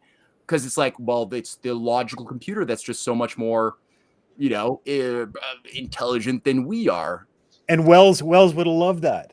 Yeah, it's a great that's cover. the world brain. It's just like fantastic. Like, Yeah. the world brain is genius. It knows better. He says himself, the new world order is coming. Millions will die fighting it, and they'll hate it. But yeah, so in case sera, right? Like, the what's coming is superior, and that's all there is to it. And just to hit on your previous point about the 60s and 70s, Rain and I were just talking about this driving into Whitehorse the other day, where with all this tax on tax on tax on tax on tax, and now our government, even in Canada, is starting to talk about trillions in revenue. Where is our space adventure? Where's our monorail? Where's our high-speed trains? Where's our new hydroelectric dams? Where's our new nuclear program? Yeah. Where is anything? It's just nothing. Like you say, we're unleashing all this tech into a world that has no goals. Yeah, exactly. And then that's where I find it so useful to have this like top-down global approach to like analysis, because you compare how a lot of these same technologies are being deployed in China, for example, where they just completed one of the biggest dams in the world, hydroelectric dams. It's huge. It's like 350 meters high.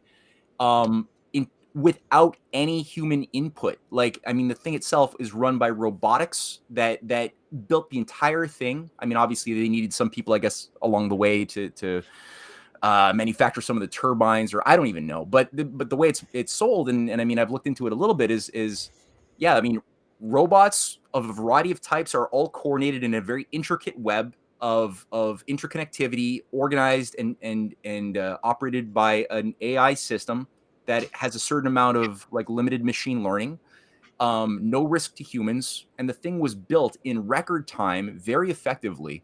And it's going to now produce a massive amount of abundant electricity for residential workers, for people living in the region, for industry. It's going to create flood control. It's going to save tons of lives. It's going to create a bounty of water to increase massive food production as well.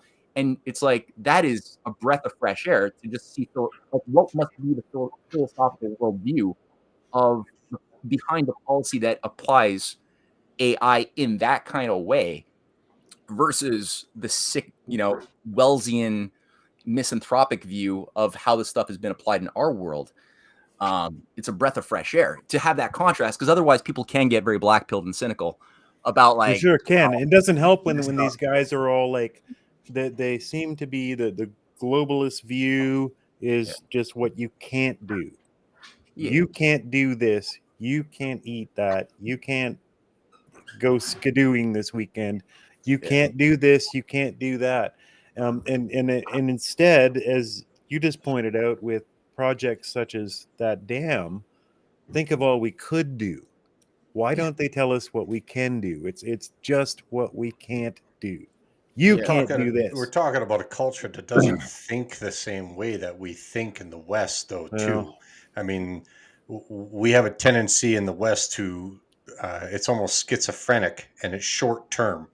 So, like, one of the things when the Tucker Carlson Putin interview was going on, and I started skimming because I try to pay attention to a lot of different cultural entities in the comment sections that are not just within North America, although our battle's in Alberta, so don't get me wrong. We're all in our battle for where we are at home. But I do try to keep open to the understanding that, like, there was several individuals out of Russia and even some members of Ukraine and Polish commentaries that were sitting back saying, like, we talk the way Putin talks because stories and context is how we address our problems. And I found that just very, very interesting to hear that just from the regular, like, I'm just a pleb. They're just plebs. We comment. We're sitting in the presence of giants. Like, we look at Jason Dawes and Matthews and Cynthia's and, you know, all these other individuals that we're very much inspired by. So we look and we watch, and Tom Luongo's, Alex Craners, and it's like Joaquin Flores. You've got all of these minds, and they're trying to help Western minds kind of like think outside your damn borders, because the world is a lot bigger than these artificial lines that the British Empire put together to put you in your little stable box. And the thing is that there are people, they're thinking differently than we're thinking. And this is a bit of a problem because we're not running that empathy. We're not considering their story that got them there. That's why I thought Putin's monologue, for as long as it might have been in the beginning when he was trying to put Tucker in his place a little bit, he's busy painting a tapestry of the culture from his perspective, but it was long. And then when you hear like people that come from that demographic on the other side of the wall or the curtain or whatever it is that Churchill set up for the whole mess, it's like they're sitting back going, we think this way. I get the feeling I would have will Tucker go and do Xi Jinping? Because that would be an interview worth listening to as well. I was hoping that. Yeah. No, I think that in my assessment, Tucker, it's like I liked Putin's little jab at the beginning of that interview regarding, you know, how the CIA jab? Yeah, You're talking about those CIA pings? Oh my gosh, that was brilliant. Yeah, he's like, we know we've had trouble with the CIA, and I know you tried to join back when you were a young man, but luckily you didn't get accepted, right? Wink, wink. I love how you could tell he read a good little folio on Carlson before he did the interview. It's great. Yeah. Yeah. Yeah, I got a sense that Tucker does represent, like I don't see him as some people do, as if he were a free agent who is like an honest broker necessarily of peace. Like I think he does have, he is tied to intelligence, but I think he represents a slightly saner faction of the oligarchy that doesn't see their self-interest being well maintained by the current course of action into nuclear, holocaust. So, I think part of what he was doing there was partially to build bridges. And I think it's fantastic what the effect of that interview.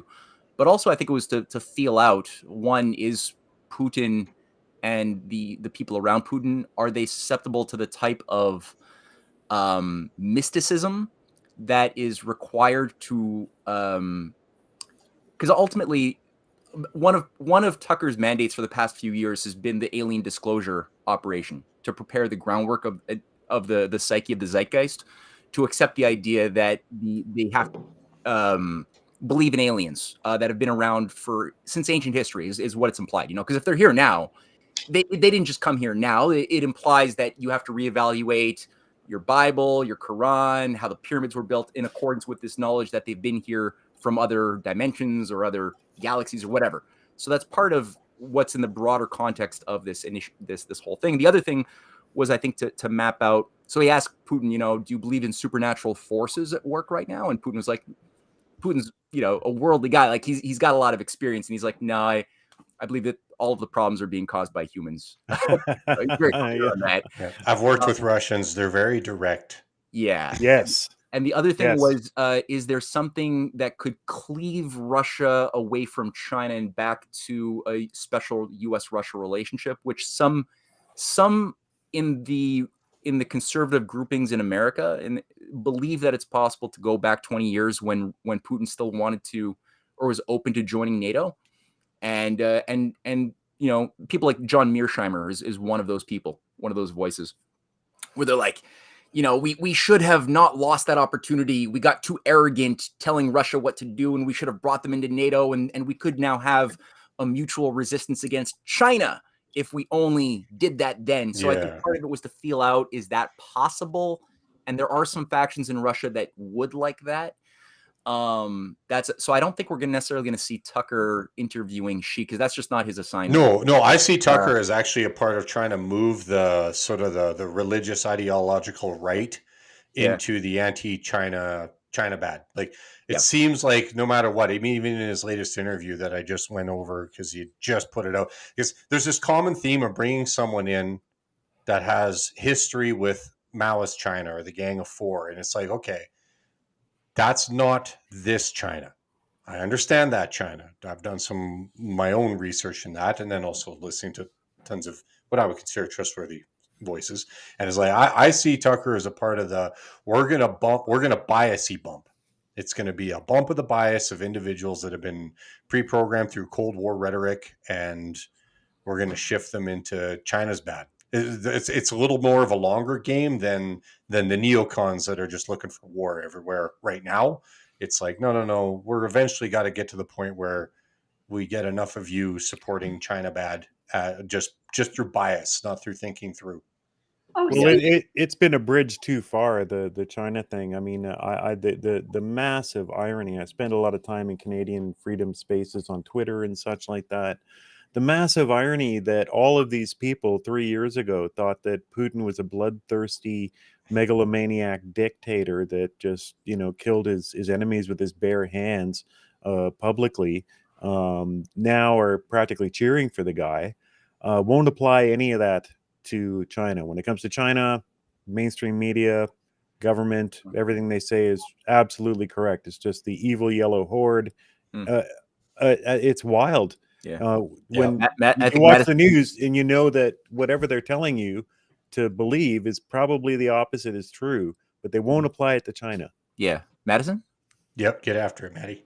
Oh, just speaking of, you know, diverging the eye to somebody else, you mentioned in part 2 of this, The Hidden Hand of UFOs, how Albert Einstein was actually approached for the approval of the bomb, and the excuse was that the Germans were doing it, and so we had to hop on their back. After reading your Science Unshackled, you know, I have a little bit maybe of a biased opinion towards Albert Einstein. I wonder if he actually fell for that, or if he was a part of some other bigger ploy. What is your take on that? Oh no, I'm sure he's a well-intentioned guy with a sharp mind. He was just in my view, he seems super naive, very politically naive. He had a cynicism that I think was exploited by people like Bertrand Russell. And there's some really bad people who he couldn't bring himself to identify what they were, who were always like working to control his perspectives from the pre-World War I period. But there was a reason why they iced him out. So they didn't let him participate. They didn't want him involved in the Manhattan Project. But I followed his bio pretty closely, and you know, he was always working with people like Madame Curie. He was working with people like Paul Robeson during the post World War II battle against lynchings and the early civil rights movement. He was an honest guy, but so influential because his discoveries were significant, although they were a bit confused. One of the things, though, a lot of people who really don't like Einstein, they don't like a scarecrow. They're not talking about Einstein. They're talking about the construction of Einstein that was popularized by Bertrand Russell, who interpreted Einstein for the scientific world, which was a very different construct than Einstein himself. And so there's a lot of like artificial stuff that believes in empty space, but a curved form of empty space. In the Bertrand Russell Einstein, a very hyper complexified thing, and Einstein was always pissed that people were believing in this lie that Russell and his collaborators repeated again and again, saying that only three or four people in the entire world understand Einstein's theory of relativity, and they would try to like psychologically castrate people by saying it's just so complex, you have to be a genius to even start thinking about it, and so don't even bother trying, just believe what experts say about Einstein. And Einstein was always saying like, look, this is really not that complicated, it's anybody can approach this. So he was always a little bit annoyed. Yeah, to kind of play off that, Arthur Fistenberg did a book about the invisible rainbow, man's history with electricity. And he had mentioned that for every time that we think, like whatever we get sold on about, you know, who invented the radio, who invented the television, who invented, there was actually people that were well on their way to coming to these discoveries in different sections of the world right at the same time. Because the minute that a gatekeeping idea broke through the gates, then a whole bunch of other people went, oh, it's possible. And then they started to dig in and grow. And because, well, like brains, as if you're going to actually clamp down our creative potential when somebody goes, think about it. The thing that's frustrating though about that is that they put the parameters of the question in your mind of what you're supposed to be solving. So with the Manhattan Project, it's like you can only solve this specific problem and you can only solve this specific problem, and you're not going to know anything about it. But because you have people that love to make discoveries, they're like, I would love to solve a problem. It's like, I know me, I probably would have been one of those people where they're like, oh my gosh, like you have to solve this problem. And I'm like, great, let's go do it. Like I would have been, and I wouldn't have any idea as to what it was actually for. And that's why it's tricky, because it's like when we're even thinking of AI, it's like garbage in and garbage out, right? So, but the garbage in, it's almost like now when I was watching it, the reason why I felt a little bit like Black Pills, because it's like people aren't even understanding the ideas of how they got in their minds in the first place. It's like they don't even know the borders that they're in. Like I was listening to you, Matt, and Joaquin Flores when you were talking about your Putin interview analysis, and it was like, well, can you explain why Hawaii is part of the United States? It's like one of those things where you're not understanding how this map came to be shaped in the first place, and that's why I was like, oh, that's horrible. Because, and at the same time though, it's a normal thing, because people, like my brain's comprised of so many other different minds and brains, and the questions that are in my head are actually a product of all of my surroundings and these factors, right? So it's like this, it's not necessarily always garbage in, but there is always something that's interacting with you. It's not just you. So it's like, then that comes to a mode of attention of like, okay, so how would you like to choose to attend to something then, knowing full well that you're influenced by your surroundings, but people aren't even knowing full well that they're influenced by their surroundings, because at least now I can make the choice. And also I think that the most important thing is when you're coming to a statement that's truthful, you are able to make that statement because you earned the interaction of the truth of it coming to you and you coming to it to make this statement. So it's like, I think that a lot of people don't, even when they're spewing what it is that they're saying, aren't actually in their own lived embodied experience actually really paying attention to more than just what it is that they set their parameters to pay attention to. Oh, that's very well said. Yeah, absolutely. Well, I think that's the whole fight, right? That is embedded in all of this universal history is the effort, on the one hand, by people like Benjamin Franklin and those who really make discoveries and move society forward to help humanity discover how this God-given instrument is meant to work, which requires an element of discovery, self-discovery, which happens at the same time when you discover true, like when you make discoveries of any amplitude that are legitimate, that have substance.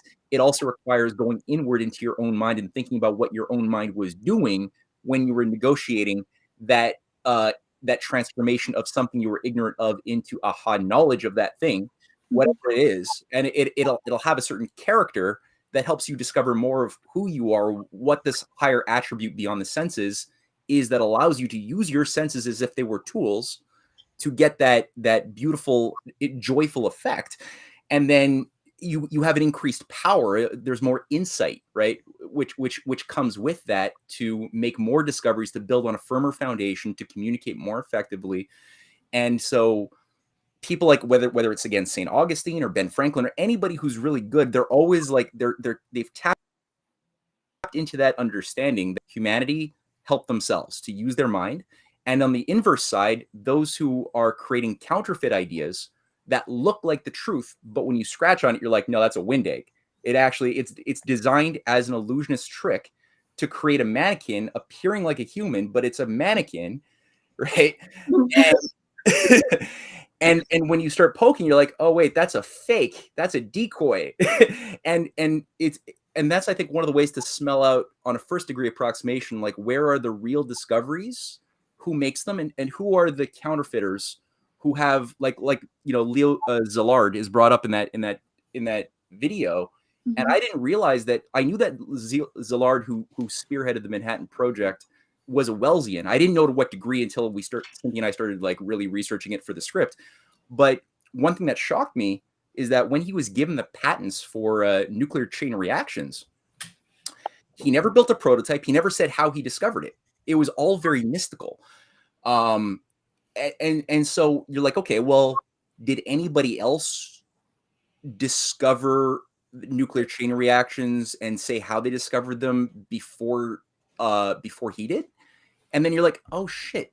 You scratch a little bit and you're like, oh yeah, Madame Curie's daughter, Marie Curie's daughter, and her husband, Pierre Joliet, who were this Nobel Prize winning dynamic duo couple of discoverers, discovered it before Szilard. And for some reason, they've been iced out of the story. Their method of investigation has been obscured, and they created the Wellesian initiate to be the receiver of the praise of the discovery, detached from the substance that was then patented and then given over to the Secret Science Ministry of Britain and then the United States. And you're like, that's how this works. So yeah, like what you just said is really important for people to hold their mind in. It's all about our subjective minds and being aware of how our minds work in a healthy state and how they can be induced to work in an unhealthy state, appearing healthy, right? It's not just broken. It's that it appears healthy, which makes it attractive as we walk into the trap. And that's sophistry. That's the whole art of sophistry, is you create a construct that appears true, but it ain't. And you detach yourself from any ability to use your mind when you're in that trap. You got to get out of it. And a lot of people just need some creative prodding. Yeah, it's called left hemispheric philosophy. It's actually a philosophy of the left hemisphere. Wait till you get that sorted out. Yeah, this is something that I've been freaking out about, and I'm sitting on a personal video that I want to make about, the actual. This is an overused word. The actual gatekeeping that goes on within the sciences and stuff. There's people like this, Angela Collier, Professor Dave, 3 million subs. This guy blew up once he took on Flat Earth, for some low-hanging fruit. Okay. But now he goes after people like, trying to remember this man's name, Canadian. He's got an extremely French name. Trying to see if his name is on here. And he's got a completely different model of, say, like the sun, how the sun works. That's his big thing. He thinks the sun is a liquid. It's very tied into, say, electric universe and that kind of stuff. And our wonderful Professor Dave here, notice that his name is Professor Dave. He does videos where he basically, as pompously and insultingly as possible, goes after these people and calls them cranks, morons, idiots, like personally, horribly insulting. And he's at 3 million subs, right? And I think our Canadian guy, he's at 47,000 subs. So this guy's in the ivory tower now. I looked him up. He's a musician who dropped out of university twice. He has a degree in nothing.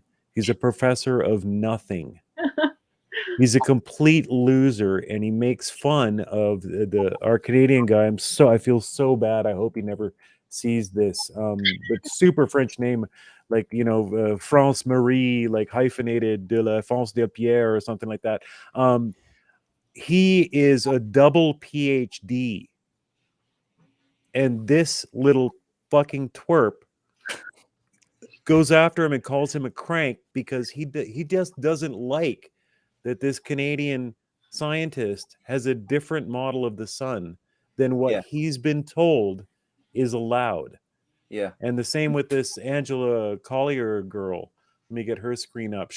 Her biggest videos, physics crackpots, Harvard and aliens, and she goes after Avi Loeb, another double PhD and professor at Harvard in astrophysics. And that's the lead in her attack. And she is at 200,000 subs, but she's only been at it for a year. And she's at it for 300,000 views on that because Avi Loeb dared to suggest that Oumuamua that came through the solar system a few years ago might be an alien craft, which is completely possible. There's no reason to think it's an alien craft, but there's no reason to think it's not. And these children get onto YouTube, and they're part of the gatekeeping system that makes it, as long as you stay within the boundaries, you know, this is what led to COVID and the lockdowns. This attitude that only we hold the truth has been destroying science for well over 100 years now. And it's one of my major pet peeves, and something I really want to do a big takedown video on someday, because there's all sorts of other theories out there and other ways of looking at the data that need to stay in the conversation, you know. But like a dropout musician can get the voice and hold it, because he's also made massive takedown videos on anti-vaxxers and stuff like that, where he just gets on and he drops in a little bit of data, but mostly it's these people are assholes, these people are killers, these people are right-wing bigots. It's the Thomas Isn't Huxley that method. DeLong? Huh? Isn't that DeLong, the guy from Blink or whatever? Like, same thing. This guy's a Right. nobody, and how does he DeLong? like? I mean, like this. How about like read the physics works of Valentina Zarakova? Like, I've read tons of her papers. Like, this is someone who's actually figured out the cyclical nature of the sun. This is someone that sits back and actually presents evidence, and she had her papers removed. Well, it's after wild. presenting the evidence. Yes, it's absolutely wild. And a deep dive into most of these theories, from the sun to the Big Bang to everything. They themselves, the very gatekeepers that are holding the gates closed, plenty of times in their own works will say, you know, when you get right down to it, we don't really know. But it's fine when they say it and they're talking to themselves. But if you dare to come up with any new theory that isn't their theory, their pet theory of the moment, then all the forks and knives and insults, it gets personal. And I just hate that. I just can't stand that. Yeah. Well, you know, Matt, you watch a lot of these alternate theories as well, right? Yeah. Well, I was thinking about, you know, the method of Thomas Huxley of bullying and ad hominems and using like cynical, sardonic humor to try to destroy whatever rival you have who has a different opinion on science. And that was Thomas Huxley's thing. That he didn't really typically engage in a Platonic dialogue to see how reason, like which hypothesis for or against Darwin's approach to evolution had more concordance with lawfulness, with reasonability. That is, you know, he didn't do any of that. He used ad hominem attacks. He used berating, hilarious humor. He destroyed his opponents. Very, very similar to the techniques used by a lot of these cutouts who you've just pointed out, who probably are getting funding from questionable organizations, I would say, if you scratch on that. And they probably will also have teams. I mean, in a lot of these cases, you have teams of people who are packaging. They have a target It's like Navalny. Navalny would go in. Excellent. He revolutionized this thing called what was it? Shareholder revolution or something. I forgot the name, but basically the idea was for him he would buy minority shares of a variety of Russian companies so that it would grant him rights to go into the shareholder meetings with the boards of directors, and then he would organize rebellion against the boards of directors from within the and he would go in with these giant dossiers that were all supplied to him of all of the problems, the different discrepancies in the books and everything regarding these intricate companies that like Rosatom and other big companies in order to destroy the company from within. And it's like, did he personally, this noob, 30-something-year-old noob, pull all of this elaborate material together to go in and make like a loud noise? No, he obviously had teams of CIA and MI6 handlers whose job it is to dissect and look for all discrepancies, and then they made dossiers for him, probably with nice executive summaries and bullet points that he could memorize, that would then be substantiated by these big files that he would then walk in and use as weapons to destabilize the government from within. So I think that a lot of these YouTube cutouts that especially flourished during COVID, but they're still flourishing on a variety of things, they're probably using a very similar model. And people like Darwin, frankly, again, just because I said his name, they never let him speak in public. He never had to lecture. He never had to defend his views in public at any point. It was always a team of handlers who would do the dirty work. And similar for, you'll usually find a lot of these types of figures who they create as a cutout that will be the new source of all of the discoveries that the oligarchy has stolen from real scientists, and they need to, like, if you can't beat them, try to like repackage them, right? They will attribute them to, let's say, an Isaac Newton, who has like a weird god complex and is totally Kabbalistic and Gnostic and superstitious and doing alchemy and shit, and then they'll create this like hyper autistic character who doesn't mind. They have no problem playing this game, believing that they're like hot shit, and having teams like Samuel Clark and there's a whole team of people managing Newton, where he never has to go publicly and talk about or defend his theories. He always has controllers who are creating this demigod image of Newton, right? The demigod, or Darwin, the demigod, and this is going to come up in episode 3 of our UFO series increasingly, as I'm realizing I can't avoid it. Nikolai Tesla. Excellent. Yeah. Oh man, I'm excited. You were telling me some exciting stuff about Tesla. Some counter narrative. Some counter narrative coming up. Mm-hmm. I don't want to spoil it.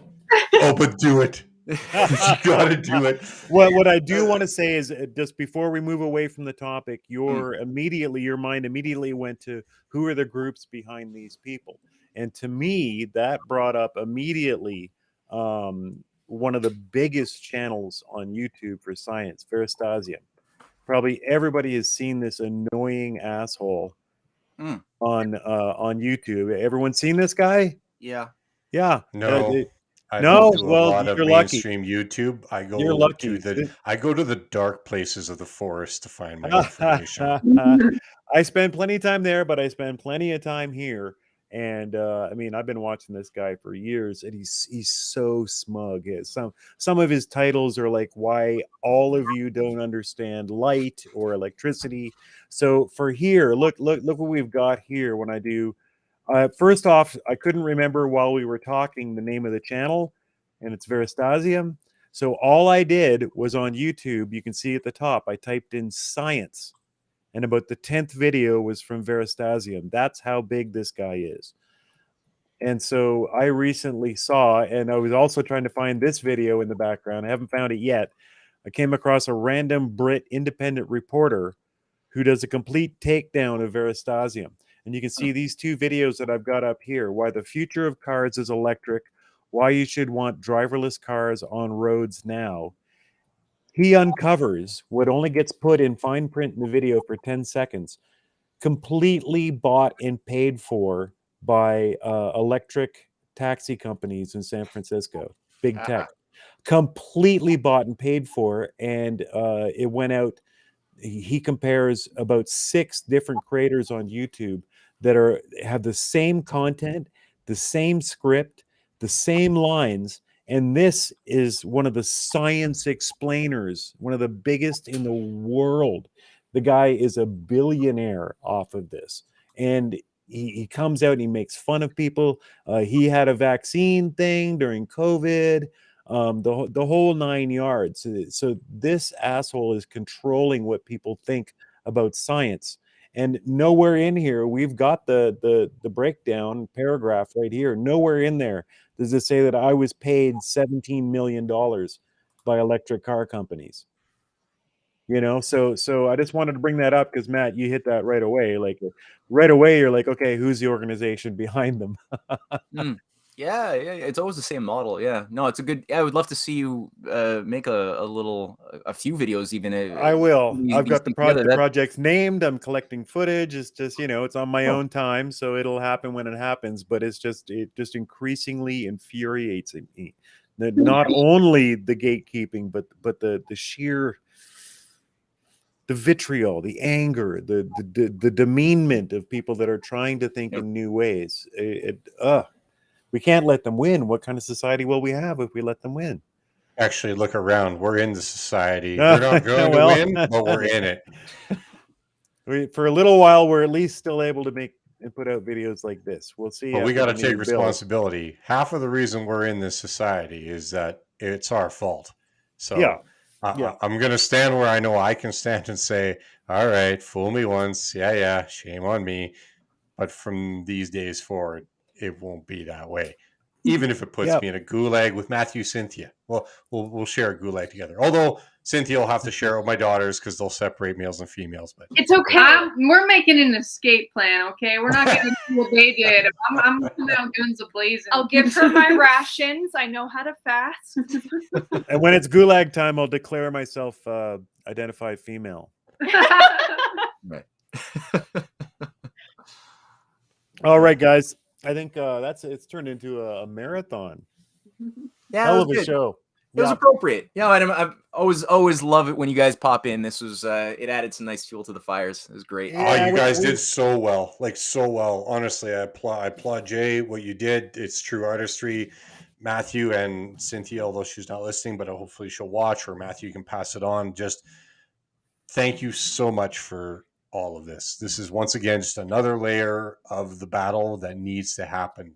And I know that you are one amongst many, but our family is truly indebted and honored truly to actually just be able to have a repertoire where we can engage in this moment. It's so nice to be able to be inspired by people that are alive. I love Socrates. I love Plato.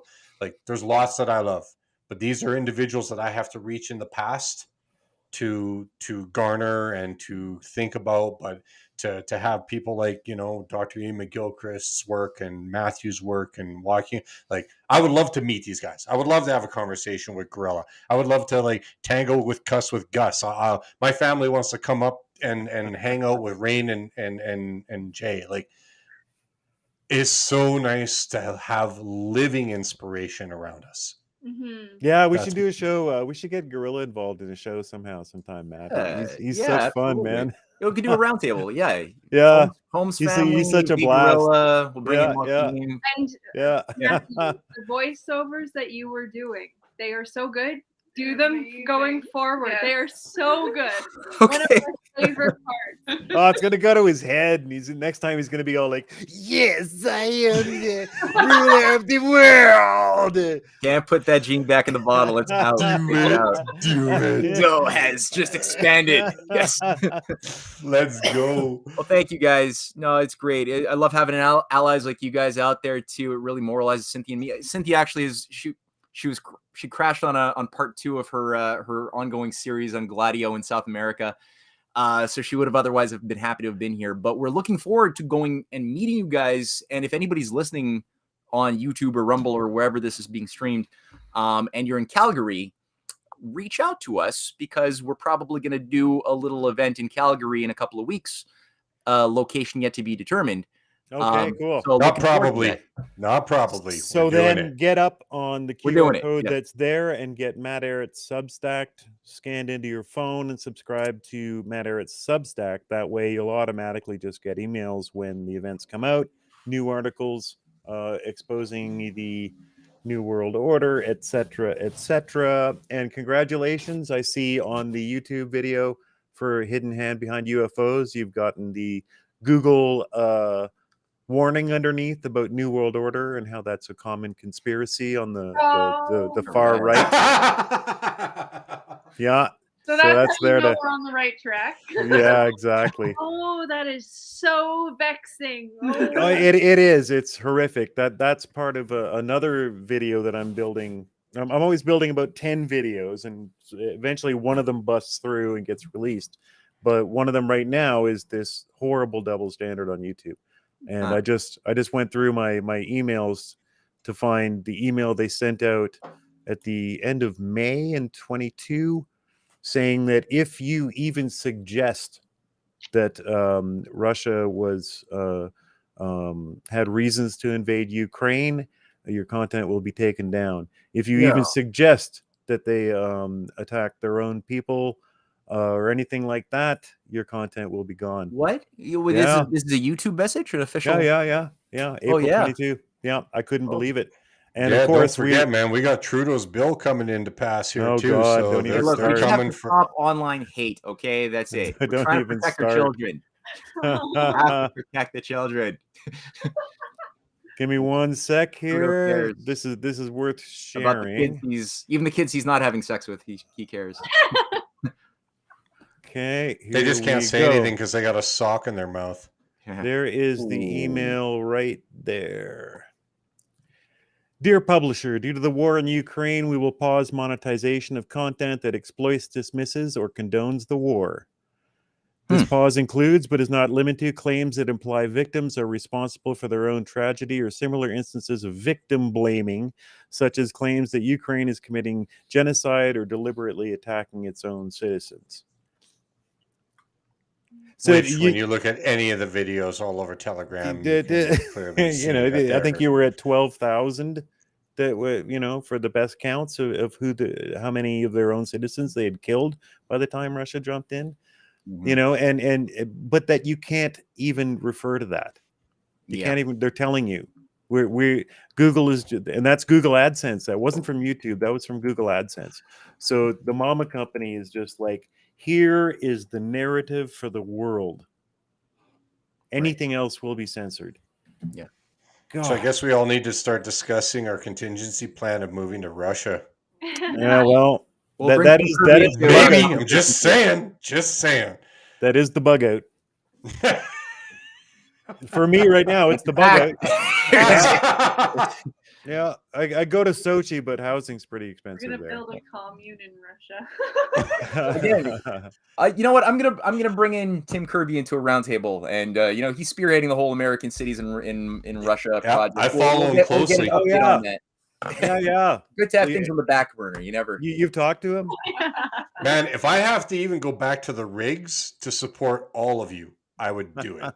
Yes, no problem. Yeah. Because I know that sooner or later you'd have my back, and I could actually retire. But damn straight, I'll go I'd do back whatever I had to do. I'll go back to cooking in Russia. I know a pretty good borscht. I can make a pretty mean borscht. Right on. Well, good. I want that recipe. Okay, Holmes. We're gonna say goodnight to the Holmes. Thank you for popping in and contributing. It's an honor. All right, we'll talk soon. Good night, Matthew. All right. I think we lost Rain, man. I don't know what happened there. He was looking tired anyway. It's fine. I'm not insulted. Yeah. Well, he worked today. I just edited video. I didn't do any work. Cool. Yeah, man. Okay, so we're done. We got the premiere out there. Everyone head over to not YouTube. You can go to BitChute, take a picture of that QR code. You can go to Rumble, take a picture of that QR code, and watch this film. Part 3 in general. Where are we going? We get up to we reference the Cold War by the end. Where are we headed? Yeah, but we're not going to do total linearity. There's going to be, that's the beauty of this type of series, is we're not bounded by chronology entirely. So we're going to be jumping around a little bit. But I think the theme of Nikola Tesla is unavoidable. Yeah. Secret science programs before World War I, even all the way up till Manhattan. That's going to play into Tesla. Aleister Crowley and the Satanists. That's going to play into the story. And Crowley, Nikola Tesla's handler, who was the president of the British Society for Psychical Research, Sir William Crookes, one of the leading enemies of Harry Houdini, will be brought in, who was also the president of the British Royal Society at the same time, was a handler, mentor of Tesla, cardboard cutout. And I think we're going to have to talk about them a little bit, because it does play right into the spiritualist movement. The Society for Psychical Research is the driving force of a lot of this stuff, the revival of the occult, and AI. Because one big thing that Tesla, I've discovered, was doing was he was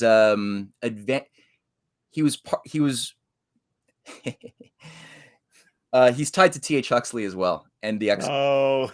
Yeah. And so Thomas Huxley put out a project to try to prove that free will doesn't exist by challenging scientists to create a thinking machine, an automata. And this is what Tesla did in 1898, was he created the automata in New York, presented it, and had a series of lectures trying to prove that free will no longer needs to be presumed to exist, and that these machines will eventually take over humanity. And he was following the philosophy of a figure who was also a shaper of H.G. Wells, named Sir Edward Bulwer Lytton, a leader of the Knights of the Order of the Golden Dawn. Oh yeah, who wrote a book on the future humans living inside the Earth and the Vril Society, which was also adopted by the Nazis a little bit later on. Holy crap! Fluid that was their idea of what the ether was, that connects us to deities and demons from another dimension, interfacing with ours through mediums and what have you. So all of the stuff, I don't have it yet in my mind as a integrated whole properly yet, but all of the elements are floating about. I know they have to be pulled into this is where we got to go. This is where we got to go. Yeah, and then the idea is to then like bring it up to the post World War II appearance of flying saucers and the new illusionist tricks around that, with Sir Henry Tizard, who plays a key role. He's the guy who gave Szilard the patents, who created the Manhattan Project. He was introduced in this episode. Yeah, he was introduced in this episode. He's going to come back into play as the founder of the first major government UFO working group after the war, and a certain grouping of occultists working with the CIA will be introduced. Without saying too much, we're going to leave that for episode 4. So somehow it'll all tie together. Bam. Yeah. Can't wait. I just can't wait to get the Nazis, because pictures are going to be easy to find as an editor. Yeah, we'll have some of those. This one was brutal. There was that Scottish astronomer. Oh, and there's literally one picture of him on the internet, and it's this big.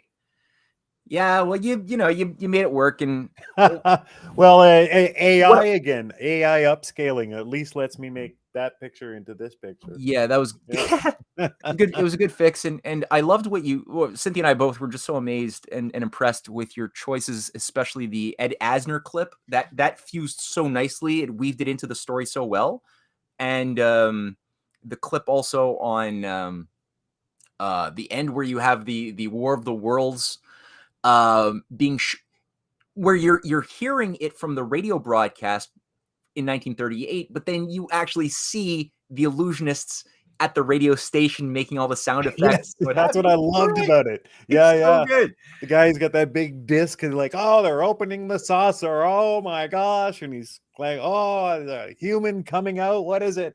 So cool. Yeah, that was a complete accident, because I was looking for some kind of footage to fill that in with. And then I didn't even know that movie existed. Me neither. There's Ed Asner. There's a couple other big people in it. But yeah. I love those little surprises that come along. And I love that when I drop them in that they work, that it works with you guys. It's so much fun because nobody's expecting it. I'm not expecting it. You're not expecting it. And blammo, something new comes out of it. Yeah. Yeah. Very cool. Fantastic. All right, Matt. Well, we'll take off for now. Let's watch. Everyone's you gotta go watch this. Come on, people. We're heading somewhere big with it, and then we're moving on to I think Cynthia's next video on escaping Calypso's island, escaping the green death hell. I forgot the whole subtitle. The green delusion. And we're going to get into some more realistic questions about the whole green agenda. Yes. So that'll be the next video up in line, and Super Spreaders will of course be dropping stuff from time to time as well. So thank you for joining us. Much appreciated, Matt. All right. Always a pleasure. Thank you. And great job, Jason. Pat yourself on the back. You did a fantastic job. It was great. Thank you. It's always easy with a great script. Thanks, man. All right. Take care. Bye. Good night. All right, everyone. Thank you all for joining us. And we're sorry for not posting for the better part of 2 months. We had some weird health stuff going on and had to kind of balance out personal time with shows soon. I'm getting some technical errors. Sorry if I'm blipping out, everybody. And we'll be back soon. Love you all, and let's spread it.